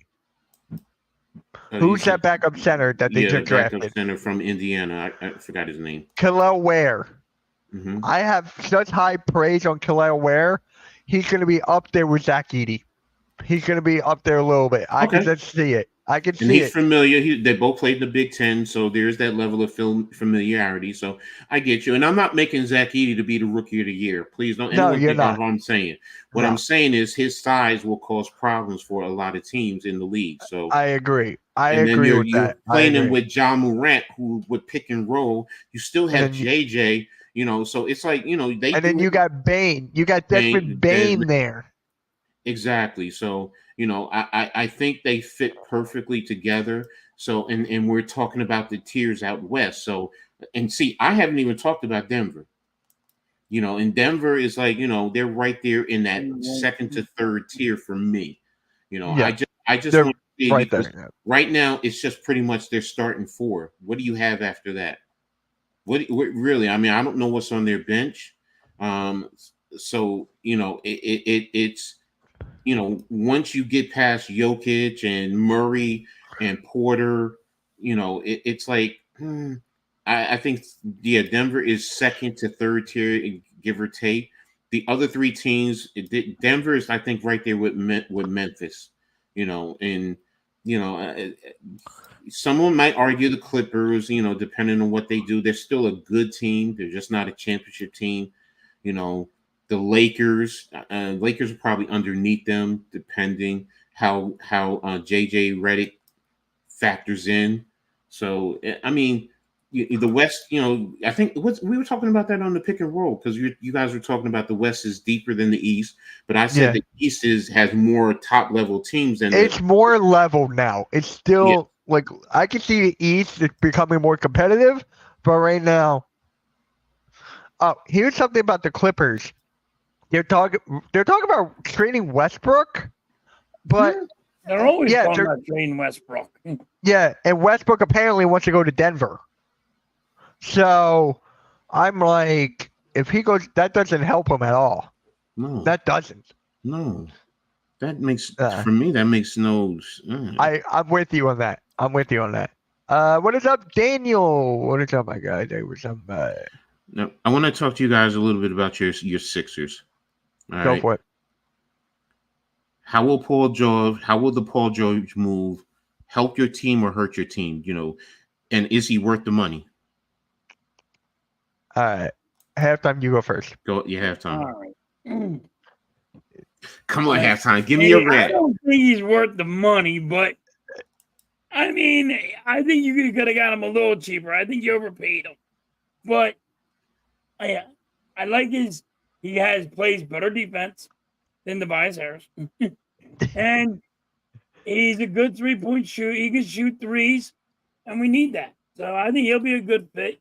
And then we just got Martin, and he's a good defensive player. So we can, and he shoots the three. So I think we'll be all right. I think we're playing. I think we're building up for better defense, and that's what I like about it all. Okay. Mitch, that's what about you? That's the only thing I like. Yeah, but it's Paul George worth the money, though. No. Because me and you talk about that a lot. I don't think nobody's worth $212 million. I just don't think there's nobody worth that. The only player right now who I think possibly could, to be brutally honest, is Anthony Edwards. The way his game is developing, I think if you're going to pay someone $200 million, maybe maybe him because he's young and he's developing, and I think he's the future of the league, one of the future faces of the league. What about Luca? No, I don't. He's good. Luca made it to the finals. Luca's made it to the finals. $200 million. We're talking about $200 million. But Luka doesn't play defense. know. Luka does his defense though is questionable. But his offensive game is on a whole nother level. But This guy could average a 40-point triple-double if he wanted to. Not if he wanted. I don't know. I don't know. Maybe I just don't like his game. Maybe that's what it is. I mean, you might be right, Mitch. I'm not a big fan of his game. I am not. I'm being completely honest. I'm not a big fan of his game, but I respect it. So, yeah. Oh, the game is about to start. Ooh. But what was the question about the Sixers, coach? Yeah, no, is he worth the money? You already answered that. So I already did. I'm going to move on to the next one so we can start to get ready to wrap this up. OKC, with their acquisitions, we kind of touched on that. Are they the early front runners for the West? But we already talked about that for the most part. I don't think they're the early front runners. I still think it goes to Dallas and then maybe Minnesota, but they're up there. So what about you guys? Do you feel that way? Go, Mitch. Can you say the team again? I'm just like, whoop. I know you're watching the game. OKC, are they the early front runners in the West? And I think we've touched on early front runners. I got to go with Minnesota. Right now just based off Anthony Edwards, just his game in general. Coach, you'll have Dallas there. So I would have Minnesota, Dallas, and then you can put the Thunder right there at third. And then you got Denver on the outside looking in. So for me, those are my top three. What about you, Halftime?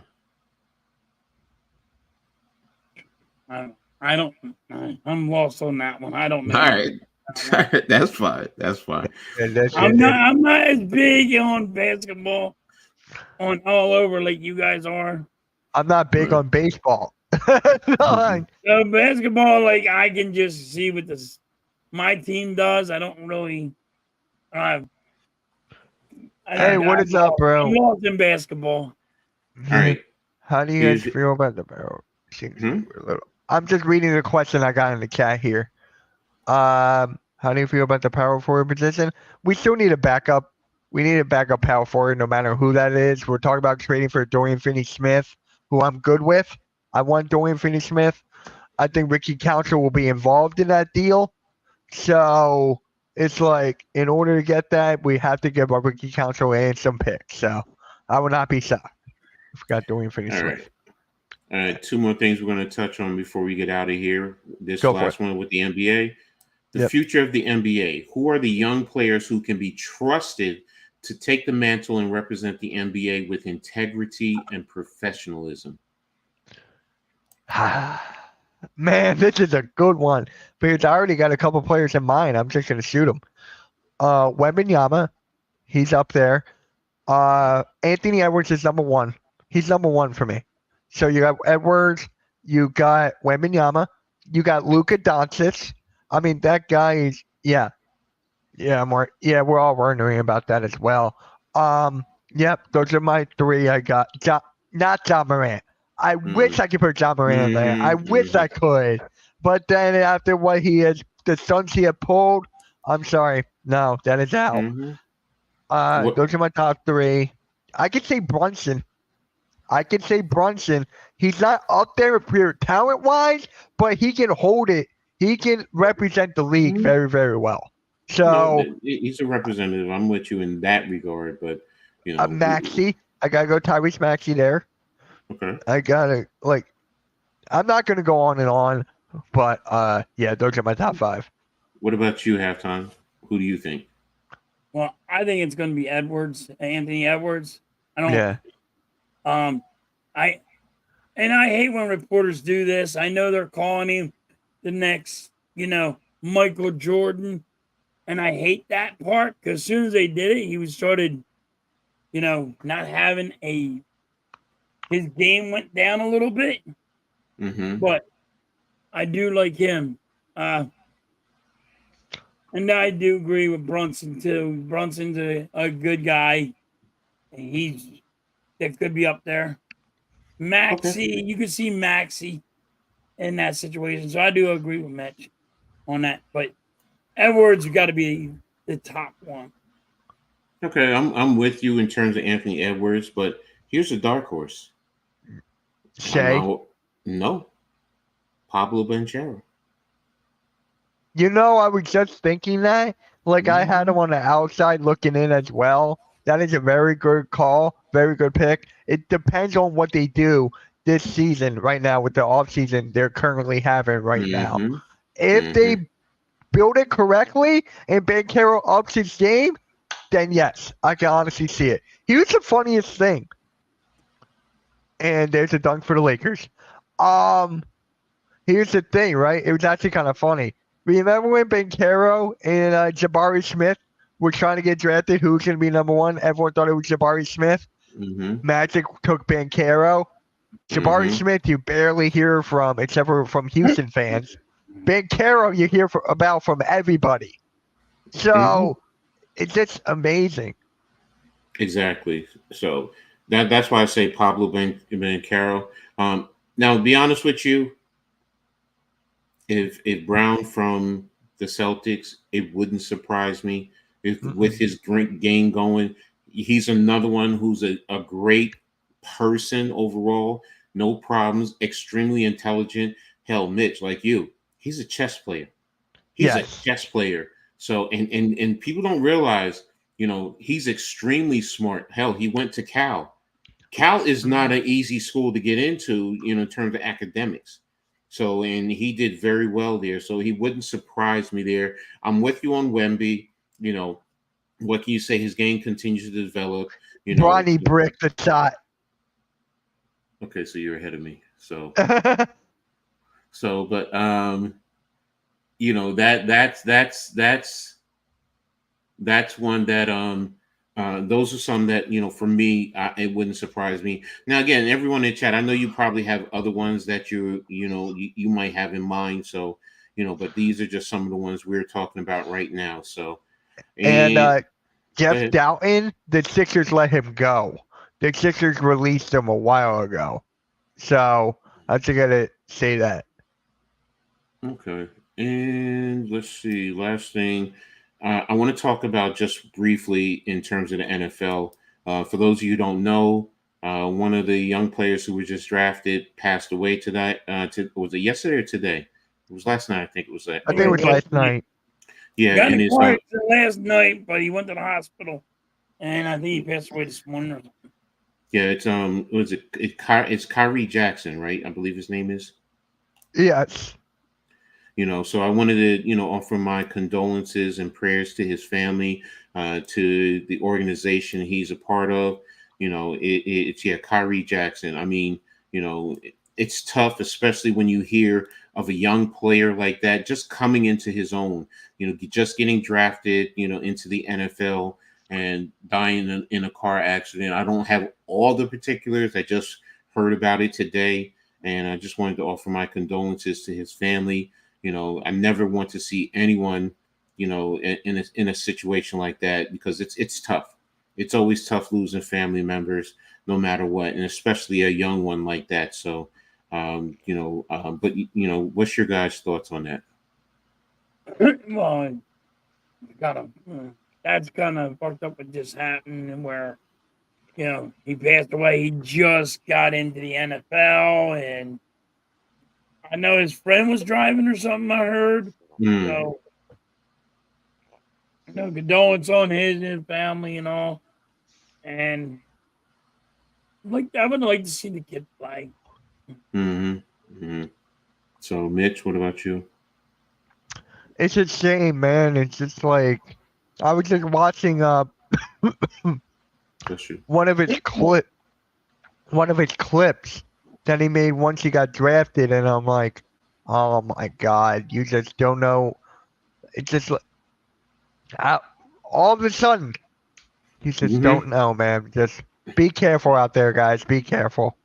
And appreciate everyone in your families, no matter what, man. It doesn't matter where they are in life. Just appreciate them because it's a precious thing, man. Because a young man like that, I have to feel for his parents. I'm a dad, so I wouldn't wish that. Bless you. I wouldn't wish that on any parent, man.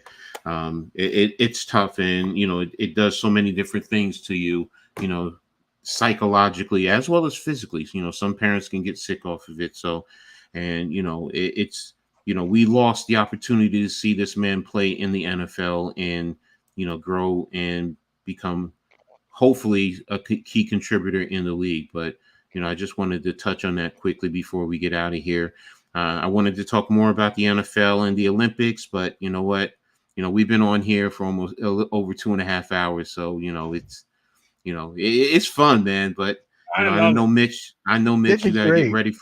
You got to get ready for another stream, just like you said. No, I have 2 hours. I'm good. So we can still go. We can still go. Okay. I got my stream. I got a baseball game at 7. I'm good. Okay. I thought you had another stream to get out of here. It's not on my. I do at 7, but it's not on my channel. It's on the network, so I'm flip flopping between 2 streams. So it's just like okay. I'm sorry. I thought it was going to be soon. You can do whatever you want, Coach. You want to call it? I'm all good. I appreciate that, Steelers Heart of Steelers. I appreciate that, man. Thank you so much for all your support, bro. It goes a long way. Trust me.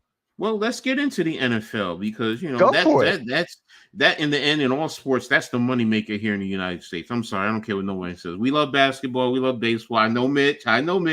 You're a big basketball fan, but it's all about the NFL, man. It is, and that's what this network is based upon. So let's start talking about your dirty birds, man. So come on. Give me a midget talk. Come on, give me a midget talk. Just one time. You got to give me a midget talk one time, man. Nah, I'm good, man. So, I'm seriously, good. Seriously. Saquon Barkley's good over here, bro. Saquon Barkley's good over here, hey, man. Guess what? Because everyone talks about the Hard Knocks episode. I know most of y'all saw it. I didn't because I'm not a Hard Knocks fan. I'm not either. I am not. I'm not a Hard Knocks fan either, but damn, when I seen that. Did you watch it? Dude, I would fire that GM. I would have fired your GM. No. See, here's the thing. And that's the thing. I get it. But all right, first of all, him going to you guys are built to handle that and do that. If we signed him first and foremost, we don't get the offensive lineman that we have. Think about that. You don't get certain players that you have if you sign him, which is what he's saying. And in the NFL, who's the key player in the league? It's the quarterback.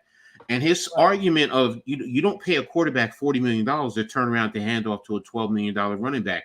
It's not a diss. What he's saying is you're taking that quarterback out of what he's supposed to be doing, to being that lead player. Now, the running back can be an asset, but he shouldn't be the whole. And that's what Saquon was with the Giants. Let's be real. He really was. He was the whole focal point. Yes. And now with you guys, he's a very valuable asset. He helps your offense because he forces defenses to do different things in terms of defending him and defending you guys. With the Giants, teams can just load up and take away him. Daniel Jones hasn't had certain talent around him to really see what he is. He hasn't had a serviceable offensive line, just not even a good one, a serviceable offensive line to really see what he. So that's why, to me, it's not fireable. He's also got a quarterback that was drafted by another organization. Another regime. So for me, once everybody and I saw the clips, I didn't see the whole episode, and I'm not going to watch that because I'm not a fan of it. I don't want putting my business out there for everyone to see that. I'm a coach. Right. That's what I told Mitch. I said, there's no way the Eagles will ever be on Hard Knocks because they're not going to let their business go out in public like that. It's not that. It's the league mandate. Everyone in the league, from my understanding, has to at least one time be on Hard Knocks eventually. Everyone, one form or another. So the Eagles will eventually. The Giants weren't on there for the longest while. They weren't on there, but now this came out, and it's not the training camp. I know it's the off season leading up to it, but still, I just don't like the fact, because I'm the type of coach, I'm going to sit there, I'm going to take notes. Okay, they did this. And I'm going to try and read in between the lines and put 2 and 2 together to give me 22, to give me 400, to say this is what you guys are doing. I just don't like it personally. If they took the whole program out, I'd be happy. But the average fan, the casual fan, they love it.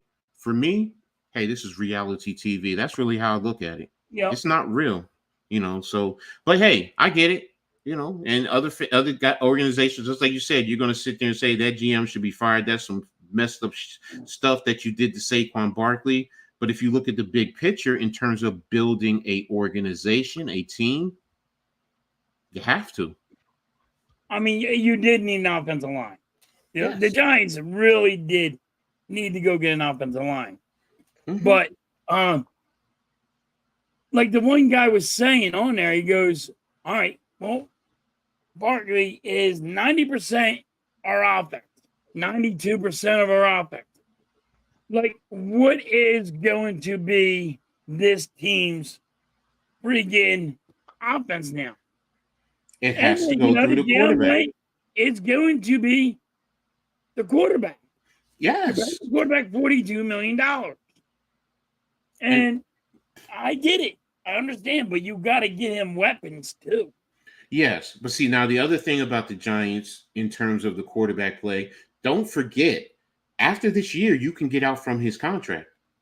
So that's why it's like, okay, yeah, you have to do that, because then if you don't give him weapons and you don't give him a good offensive line, and it seems like it's a pro. I mean, we know NYJ. He's not 92%. He's just exaggerating the narrative. It's 93%. Stop it, guys. He knows.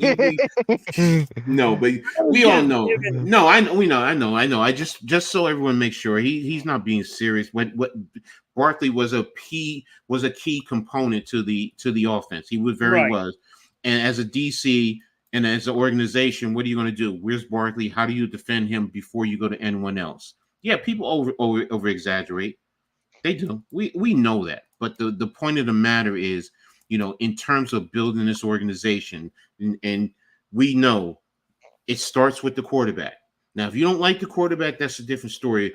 I've always been saying the quarterback is not the number one position in football, but I get why people say it. It's the offensive line, because the offensive line controls everything on the offense. It allows your offense to stay on the field so your defense doesn't get tired out. But that's me, and that's a position group. But if you're talking about a single player, I get why the quarterback is that. And for the Giants, that's what you have to see. Because if you don't have a quarterback, then you have to move on. And that's the thing. So, and that's where, Daniel Jones becomes an igniting part with in Giants Nation. So, it's a big debate within Giants Nation alone. You guys don't see it. So, I mean, but your fan base, as far as Eagles, I mean, how engaged are you guys with what's going on for your Eagles? Right now, I'm not I pay a little attention to it. I'm not just totally focused on it. But how engaged, even in discussions, like you say, you're paying attention, but you're still engaged with it. You're not just like, whatever. Right now, I'm just whatever. Oh, okay. Because it is until training camp gets here and all, then I'll get more engaged in the thing. That's right. You're more into the baseball. That's right. I forget about that. You're right. Yeah. But I'm in the baseball right now, so I'll get more into the Eagles talk when training camp gets here. Now, when training camp gets here, but do you think your fan base is totally engrossed and engaged with what's going on? Yeah. Yes. Totally. It's more football than anything. So, do you guys think that your fan base, in a sense, goes overboard with it sometimes? Yes. We're the Eagles. It always goes overboard. Okay, and we're the Giants. Like, we got right now, because there's nothing to talk about. Mm-hmm. We have friggin' Jalen Hurts not liking Nick Sirianni, there's got to be always some kind of talk What? going on. Yeah. And so Wait, So whoa, stop. Time out. Your starting quarterback doesn't like the head coach? that's what the reporters are It's trying to clickbait, say. coach. It's just clickbait. Okay, Because no, there's I nothing get to talk about, Coach. And I that's get what that. it is. It's like the AJ Brown story. How he was, the bad guy in the locker room. And then they found out he wasn't the bad guy in the locker room. It's clickbait. So That was interesting because your quarterback and your head coach, for the most part, with all teams, pretty much have to somewhat have a symbiotic relationship where because our coach is in panic mode. Panic He's mode for worried what about reason? losing his job. Okay. So Yeah, he's yeah. trying to worry about the defense, worry about this, and letting Kelly Moore focus more on the offense. And I think he's too worried about losing his job on it. So, but it's these reporters. That's why I hate reporters, because they have nothing to talk about. It's clickbaiting and just starting rumors. Because that's what they want to do, and people fall into it. Okay. Wait, what's NYC? I wouldn't like the Eagles head coach either. He's a scumbag. Okay. All right. Selena is up on Kansas in the Arena League. Okay. Ooh, that's interesting. Now, in terms of your players, though, well, you know what? No, let's skip that. Let's do this. Let's talk about the divisions. Who do you feel are the favorites to win each division? So let's. I'm going to take it this way. I'm going to start with the NFC West. So, and that's going to be San Francisco, Seattle, Arizona, and the Rams. Who do you think is the favorite to win that division? I'm going to start with you, Mitch. Come on, Playboy. Give it to me. I got the 49ers winning that one. I got it. It depends on what they're going to do with Brandon Ayuk and how that situation is going to die down. But that defense is still good. I'm going Niners. All right, halftime. I'm going Niners too, but I think Seattle's going to be really close with them. So nothing with the Rams. No love for the Rams. They're no. Okay. No. I'm with you guys. I think it's going to be the 49ers. So let's go to what is sometimes perceived as the worst division in all of the NFL, and that's the NFC South.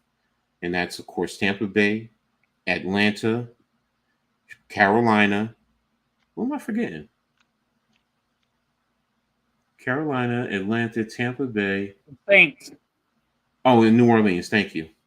Who do you consider the front runners to win that division at halftime? I got Tampa Bay. I got Tampa Bay. I think everything else is just. So nothing with Atlanta. You don't think Atlanta it's going to be probably too, but I mean, that's where I go. That's where I go. If Kirk Cousins can play like the quarterback that they think he is, if he plays like that, they have the offensive weapons, and I think their defense is going to be serviceable. I actually am going Atlanta in that one. So you think Atlanta is going to be first? Yeah, out of the NFC South. I'm just talking about the division. That's it. Okay. All right. What about the NFC North? And that's Chicago, that's Minnesota, that's Green Bay, and that's Detroit. Mitch, who do you got winning that division? I'm going Detroit. Okay. I'm going Detroit here. All right. What about you, halftime? That I'm probably going to be the only one that says this. You're going Green Bay? I'm going Green Bay. I'm going Green Bay. Jordan Love really had a I liked how he handled last year. I liked what they did in the off seasons. So I really think Green Bay is going to be a top-notch team. And that's the thing. I'm it's a toss-up between those two teams, man. It really is between Detroit and Green Bay. But yeah, I'm gonna leave you on the island. You're gonna be the lone wolf halftime. I'm going. I know I'm going to be the lone wolf on this, but it hurts me because my boy Bo is on that team. So, and my man Rashawn Gary from my hometown of Plainfield, New Jersey, he's on that team. So, you know, they got Josh Jacobs. They went and yes. they ain't got weapons, man. They got a serviceable defense. I mean, Yep. but again, will the defense step up? They got talent there. You got Xavier McKinney coming in, you know, through free agency. So I know they got talent there. You know, I'm not saying they don't, but it's, you know, Detroit won it last year. They're still hungry. They had the opportunity to get to the Super Bowl, but, you know, made their mistakes. So, you know, but okay. Now let's get down to our division.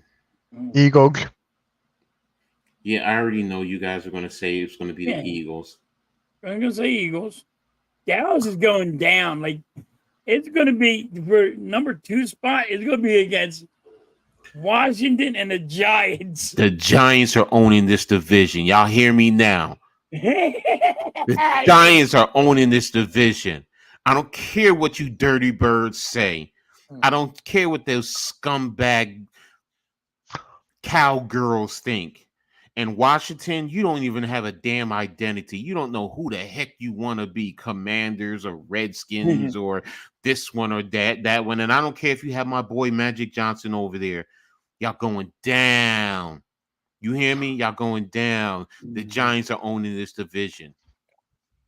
Yeah, I know. I have to say that because I'm a Giants fan. All right, let's get back to reality. No, I'm standing by that.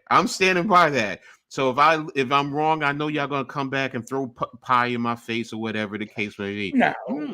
Pie. Halftime son might. He already pied halftime in the face. No, he lies. He'll throw pie in somebody's face. What kind of pie was that? Was that banana cream? Was that coconut cream? No, it was banana cream pie. Did it have a little chocolate at the bottom, or was it granola at the bottom? Granola at the bottom. It was chocolate. Oh. And then I'm over there like, he got me. Maybe I might let your son pie me if I can get down with that one. I'll just make sure I have a spoon to scoop it up. So, yeah. Let's go ahead to the AFC and the AFC East. And that's the Bills, the Jets, the Dolphins. Do we need to talk about anyone else? And the Patriots. Right. All right. Halftime. Who do you think is going to run that division? I think it's going to be between Miami and the Jets. I'm going to go Miami, though. I'm going Miami. I'm going Miami. I think they got Aaron Rodgers this time. I don't know. The first game, is he going to be out or not? I don't know what's going to happen. But I'm going to say this. If that Jets offensive line holds up, if the Jets also defensive line, they have the projected number 1 defense in the league, or defensive line, I'm sorry, but they have one of the top defenses. If that offensive line holds up for the Jets, and Aaron Rodgers can just be somewhat of himself, I'm telling you right now, it's going to be a New York division. So they got. And I understand about Buffalo. I know everyone's going to say, but Buffalo with Josh Allen, and he's going to be freer, and they've won it for so many years in a row. I get it. But they just lost a wide receiver. Their number 1 wide receiver. Yeah, but you know what? Remember, the quarterback can make everyone better, so that shouldn't matter. What I'm saying is the ball is going in Josh Allen's hands, so he's going to have to prove it is him, and it's not the receiver. Right. The Jets have talent on both sides of the ball. That's what I'm getting at. So they got 2 good corners. They got 2 real good corners. The Jets do. And, defensive line, linebacker. You still have your the receivers. If they're playing even along with what's his name, Wilson. If the receivers, play to their name recognition, that helps the offense. They have tight ends. You have a running game. You know, the whole thing with the Jets, and which is with any football team, is the offensive line, and they can't get hurt. And remember, they drafted at number 11 an offensive lineman who's going to be coming off the bench.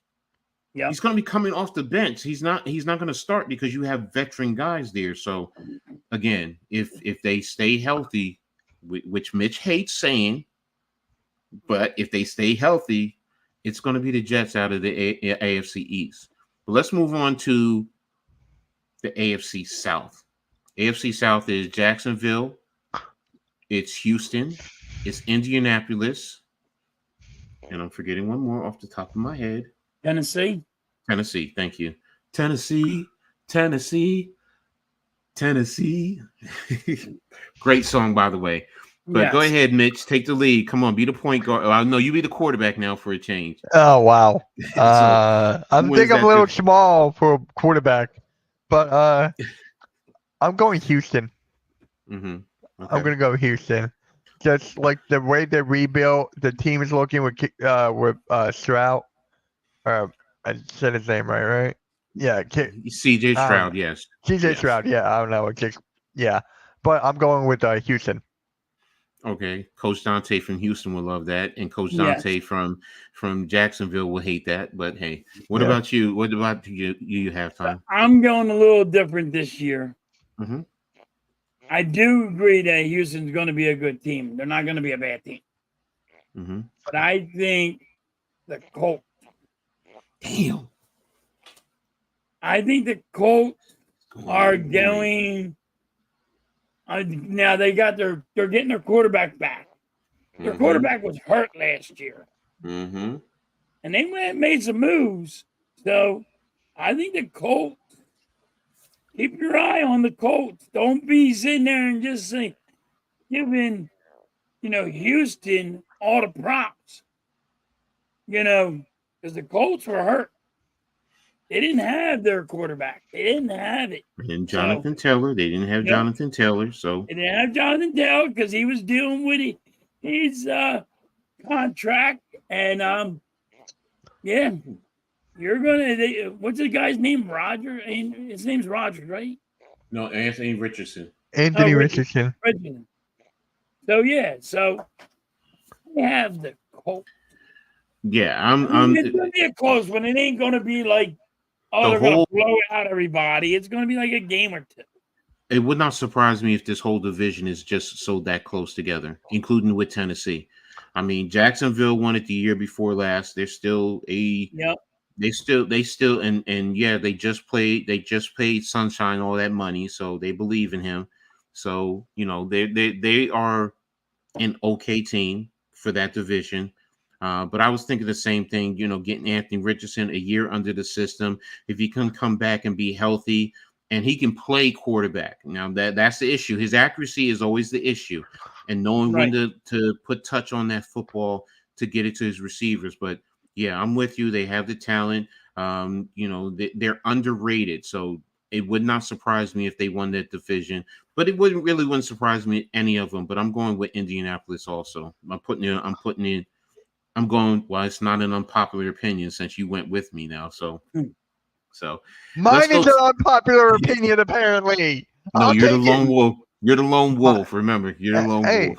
Right now, it's an unpopular opinion. Yes, an unpopular opinion. Agree with me.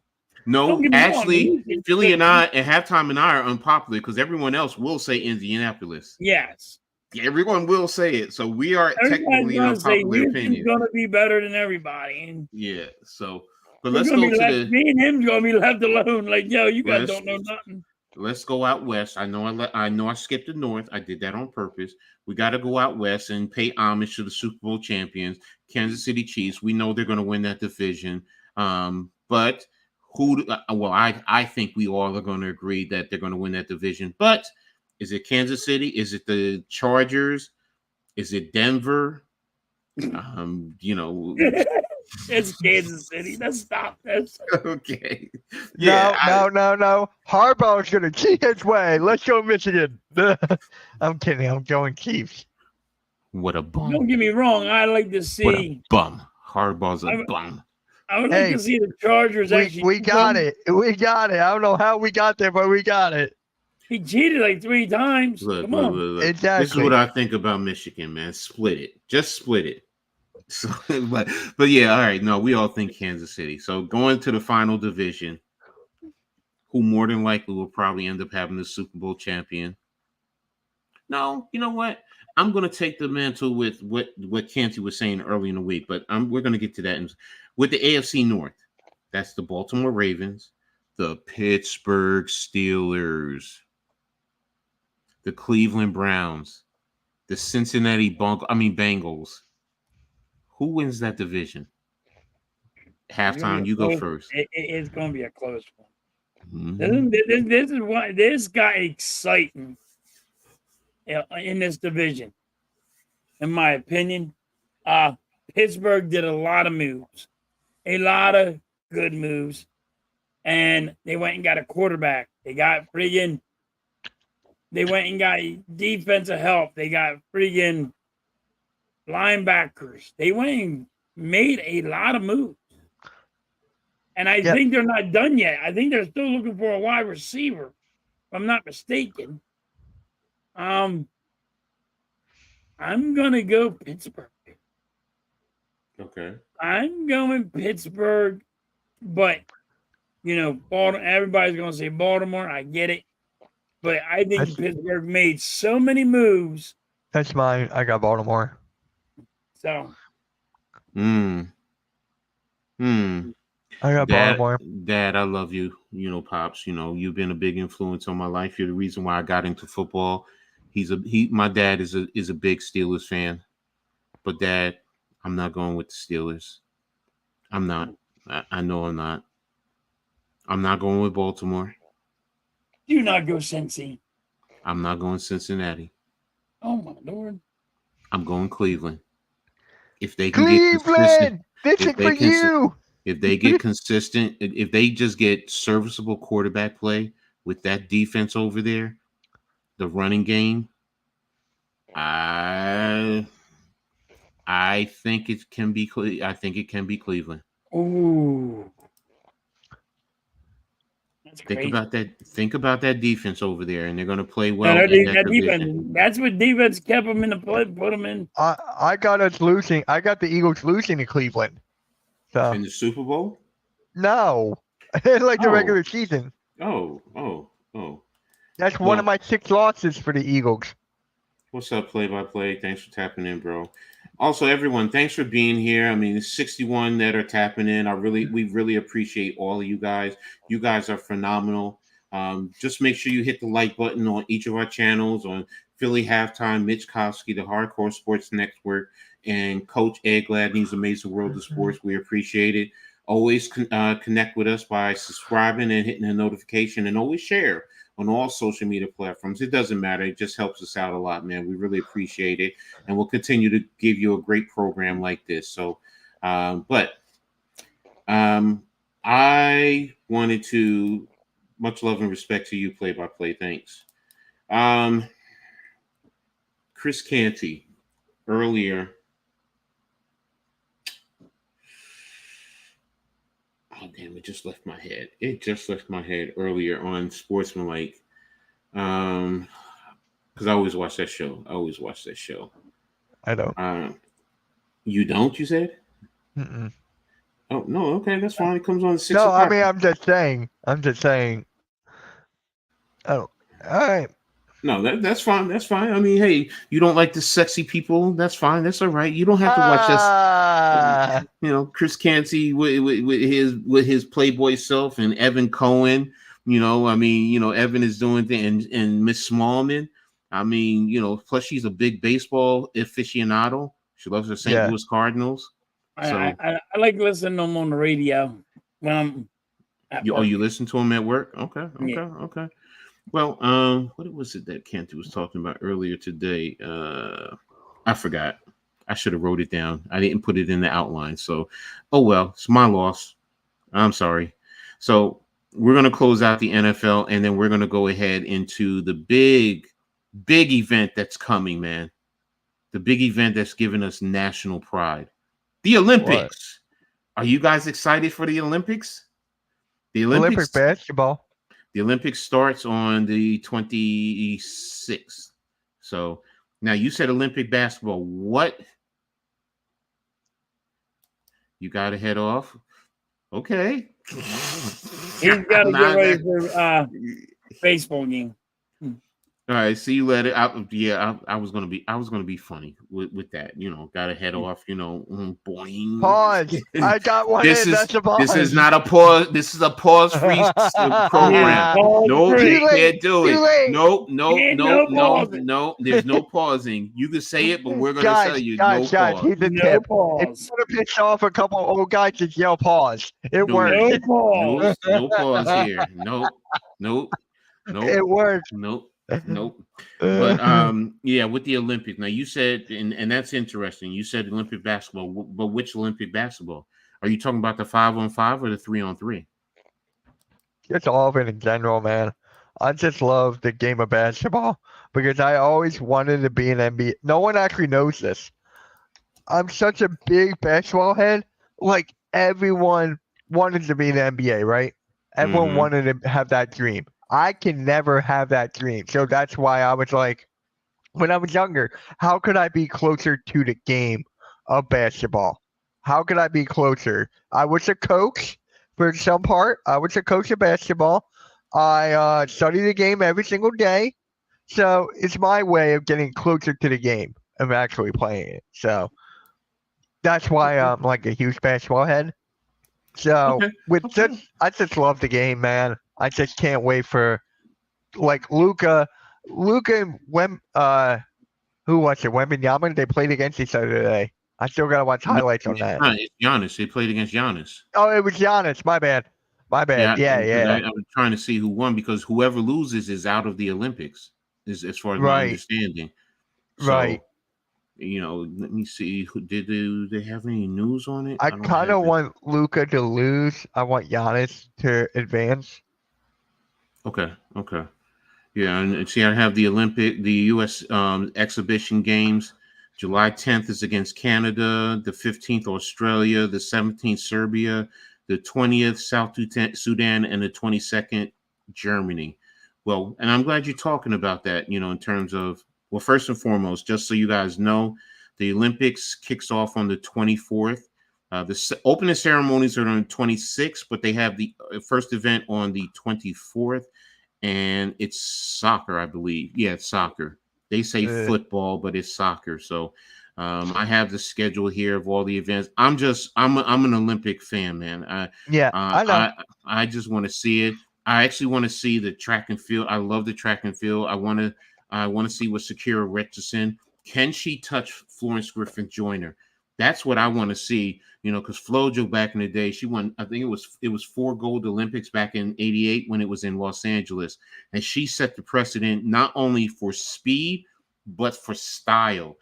Back then she had the long fingernails with the long hair. And then she did the one pants was long and one pants was cut off at the hip. So, and she was beautiful, but she was fast as I don't know what. And I want to see if Richardson can do the same thing because was it last week when they were going up against Jamaica in the 4x1s, man? The United States started out slow.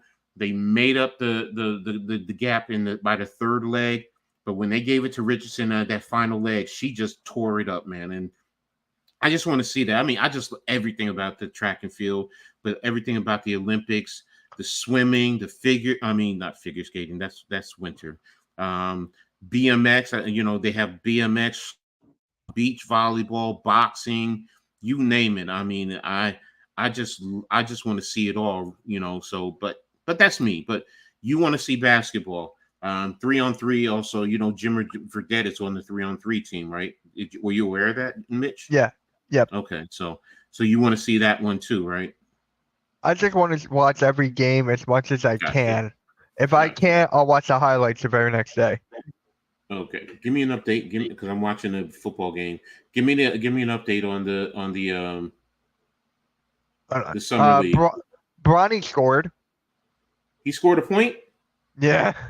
Oh wow! When he gets to the NBA, remember when he gets to the NBA and he scores 1 point, he and his dad will be the all-time leading duo as far as father and son in the league. So Yeah. So right now the Kings are up 38-31.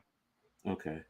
All right, so yeah, I'm watching Selena versus Kansas. So, yeah, I said it it was last night. I said the objective for me in terms of basketball is a clean sweep, four gold medals for me, with the women's 3x3, the men's 3x3, and men's and women's, full national teams. I'm expecting.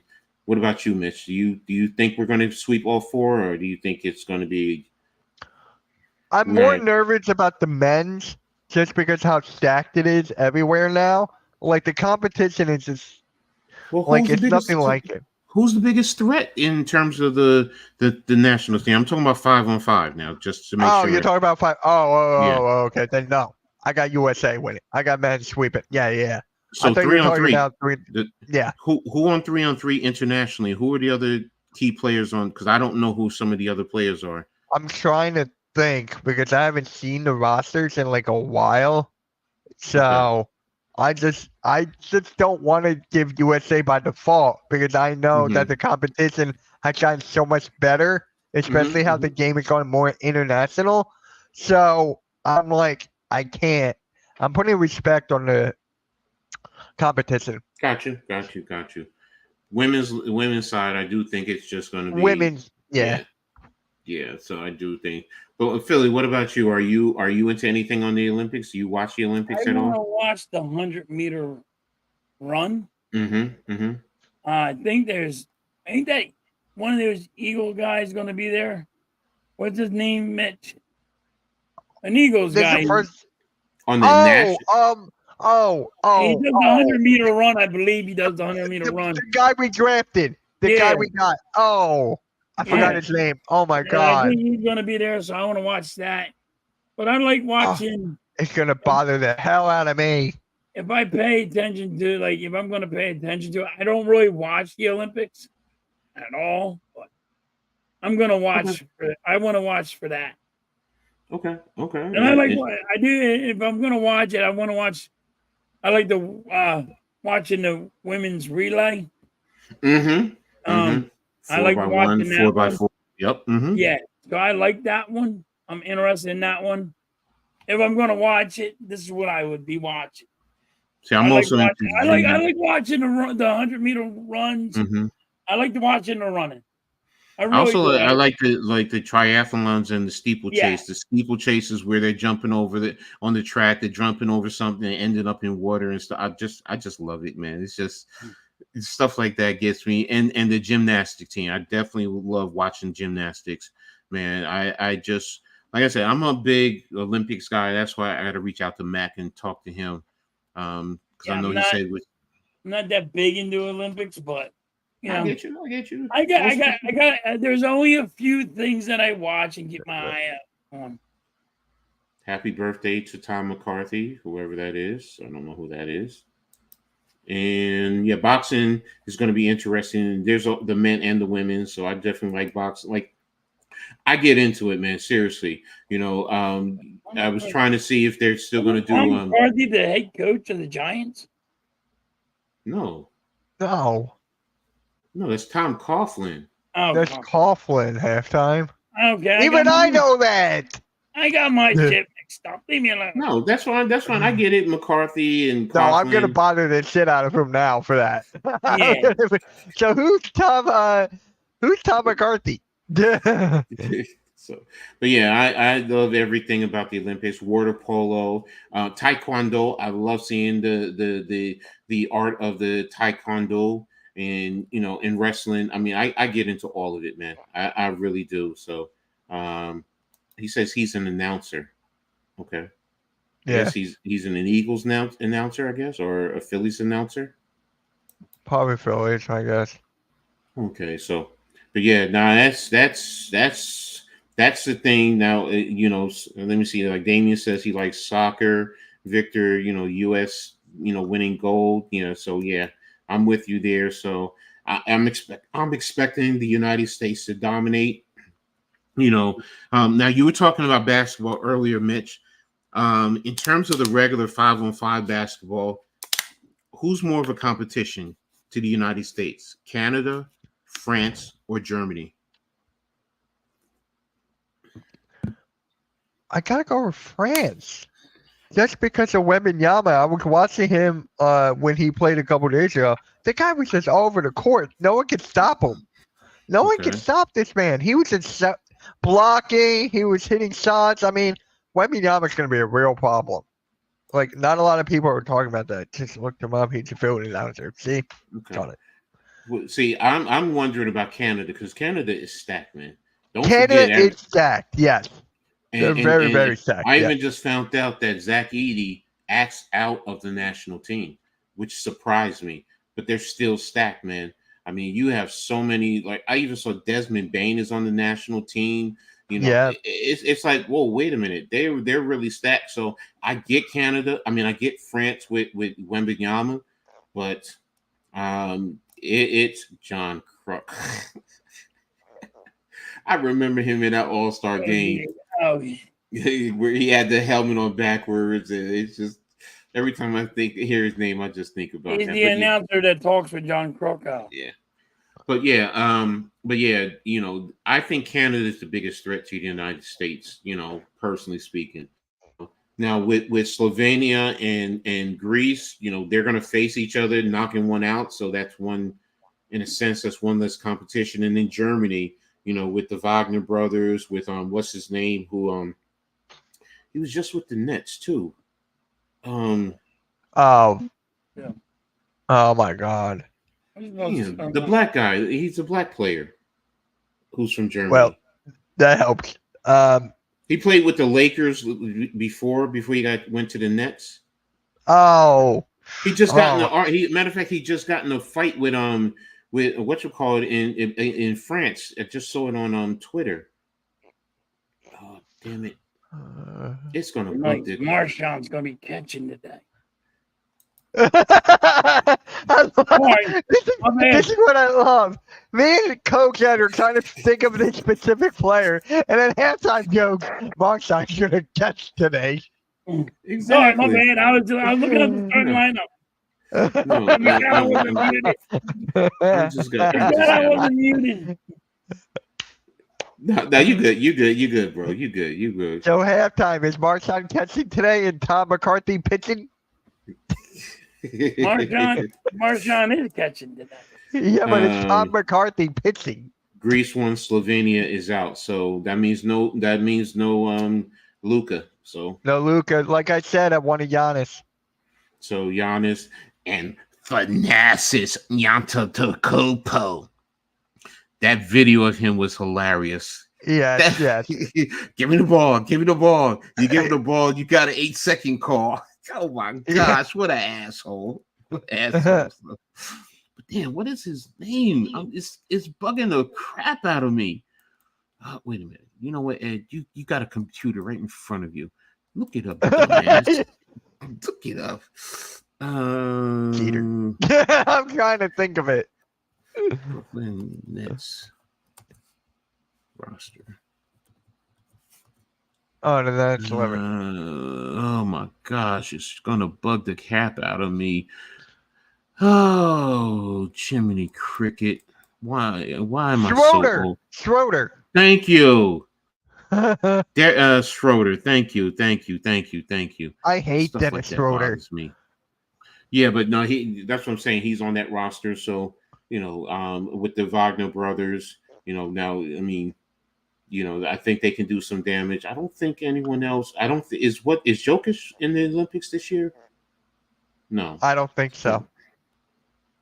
So it's like, you know, to me, it's Canada or France. It really is. It's Canada or France. Yeah. You know, France does have some good play. Is Oubre playing on the French team too? I don't think so.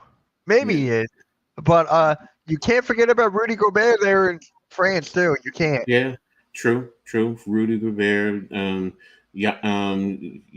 then again, you look at our roster. You know, it's like it is loaded. So it's like, you know, you can say what you want about Kevin Durant and LeBron James and Anthony all shit Davis. You know, so yeah, I call him all shit because every time he turns around, it's oh shit, another injury. So right. You know, but Damn. But it's true, man. Think about it. There are certain players who, you know what, you say they got an injury. Oh shit, another injury. So Yeah. MB. you said it. I did it. You said it. You said it. Not Want me to me. lie? You want me to lie, Coach? No. I get you, but that's what I think. I'm just saying it's not a Knicks fan trolling. You're a Sixers fan, so you get the right to do that. So Hey, I'm just saying what it is. I'm just saying Yeah. MB, it always hurt. so, but yeah, that's what I have for today. What you got going on for the rest of the week? Halftime. I'm doing streaming the Phillies game today. I think I'm streaming the Phillies game tomorrow, and then with Junior, I'm gonna play a game with Junior on Sunday. Mm-hmm. So figure out if he wants to or not. I don't know. But yeah, he's been on this kick where he hasn't been wanting to stream. So Hey, you get like that, as they You say. know? It bees like that sometimes, bro. well, I think it was somebody that had some comments that really got to him, and I think that irked him. It bothered him. So Mm-hmm. that's what I think. And he's young, so kind of this is why I'm there with him. You know, Exactly. I'm there to make sure the bad stuff ain't there. Got you. I mean, that's why I think everybody should just, if you're going to come on somebody's stream, act nice. Because, my son didn't deserve what, even if he didn't like it, but you guys and somebody was just trying to be funny, he just wanted to. You gotta be mindful of the person you're talking to. So they were commenting, and one guy commented he didn't like it, so. I don't know if it was the case, but he hasn't been wanting to stream over it, and that kind of bothers me. Of course. Why can't you all just be nice? And I get it, you guys want to joke around and all, but there's a time to play, and there's a time, you get out of here. Exactly. So hopefully things will go right for you guys, and he'll get back to he it. wants to do it again. What about you, Mitch? What do you got going on? So I got the WWE Money in the Bank tonight. I got the 2 streams, so I'll be going back and forth. Mm-hmm. I got a couple of Sixers alerts here and there. I got the Pick and Roll next Wednesday. I got Cool Cat Mitch next Monday. I know. Oh, Fly Like an Eagle on Edge of Philly Sports. The Summer League is back. Summer League is here. Mm-hmm. So I got Summer League games to watch. Post games on Edge of Philly. So big week. Really fun week. And yeah, Edge of Philly Sports, or Fly Like an Eagle, I'm going to have Philly 500 on. So it's like, nice. Yeah. Okay. That sounds cool. That definitely sounds cool. Well, for me, what does Damien say? Trolls are everywhere. Unfortunately, nobody is safe on the internet, not even the little ones. Yeah. It's sad. But you know what? Me, I don't care. You say what you want, Well, you can say whatever you want. Yeah.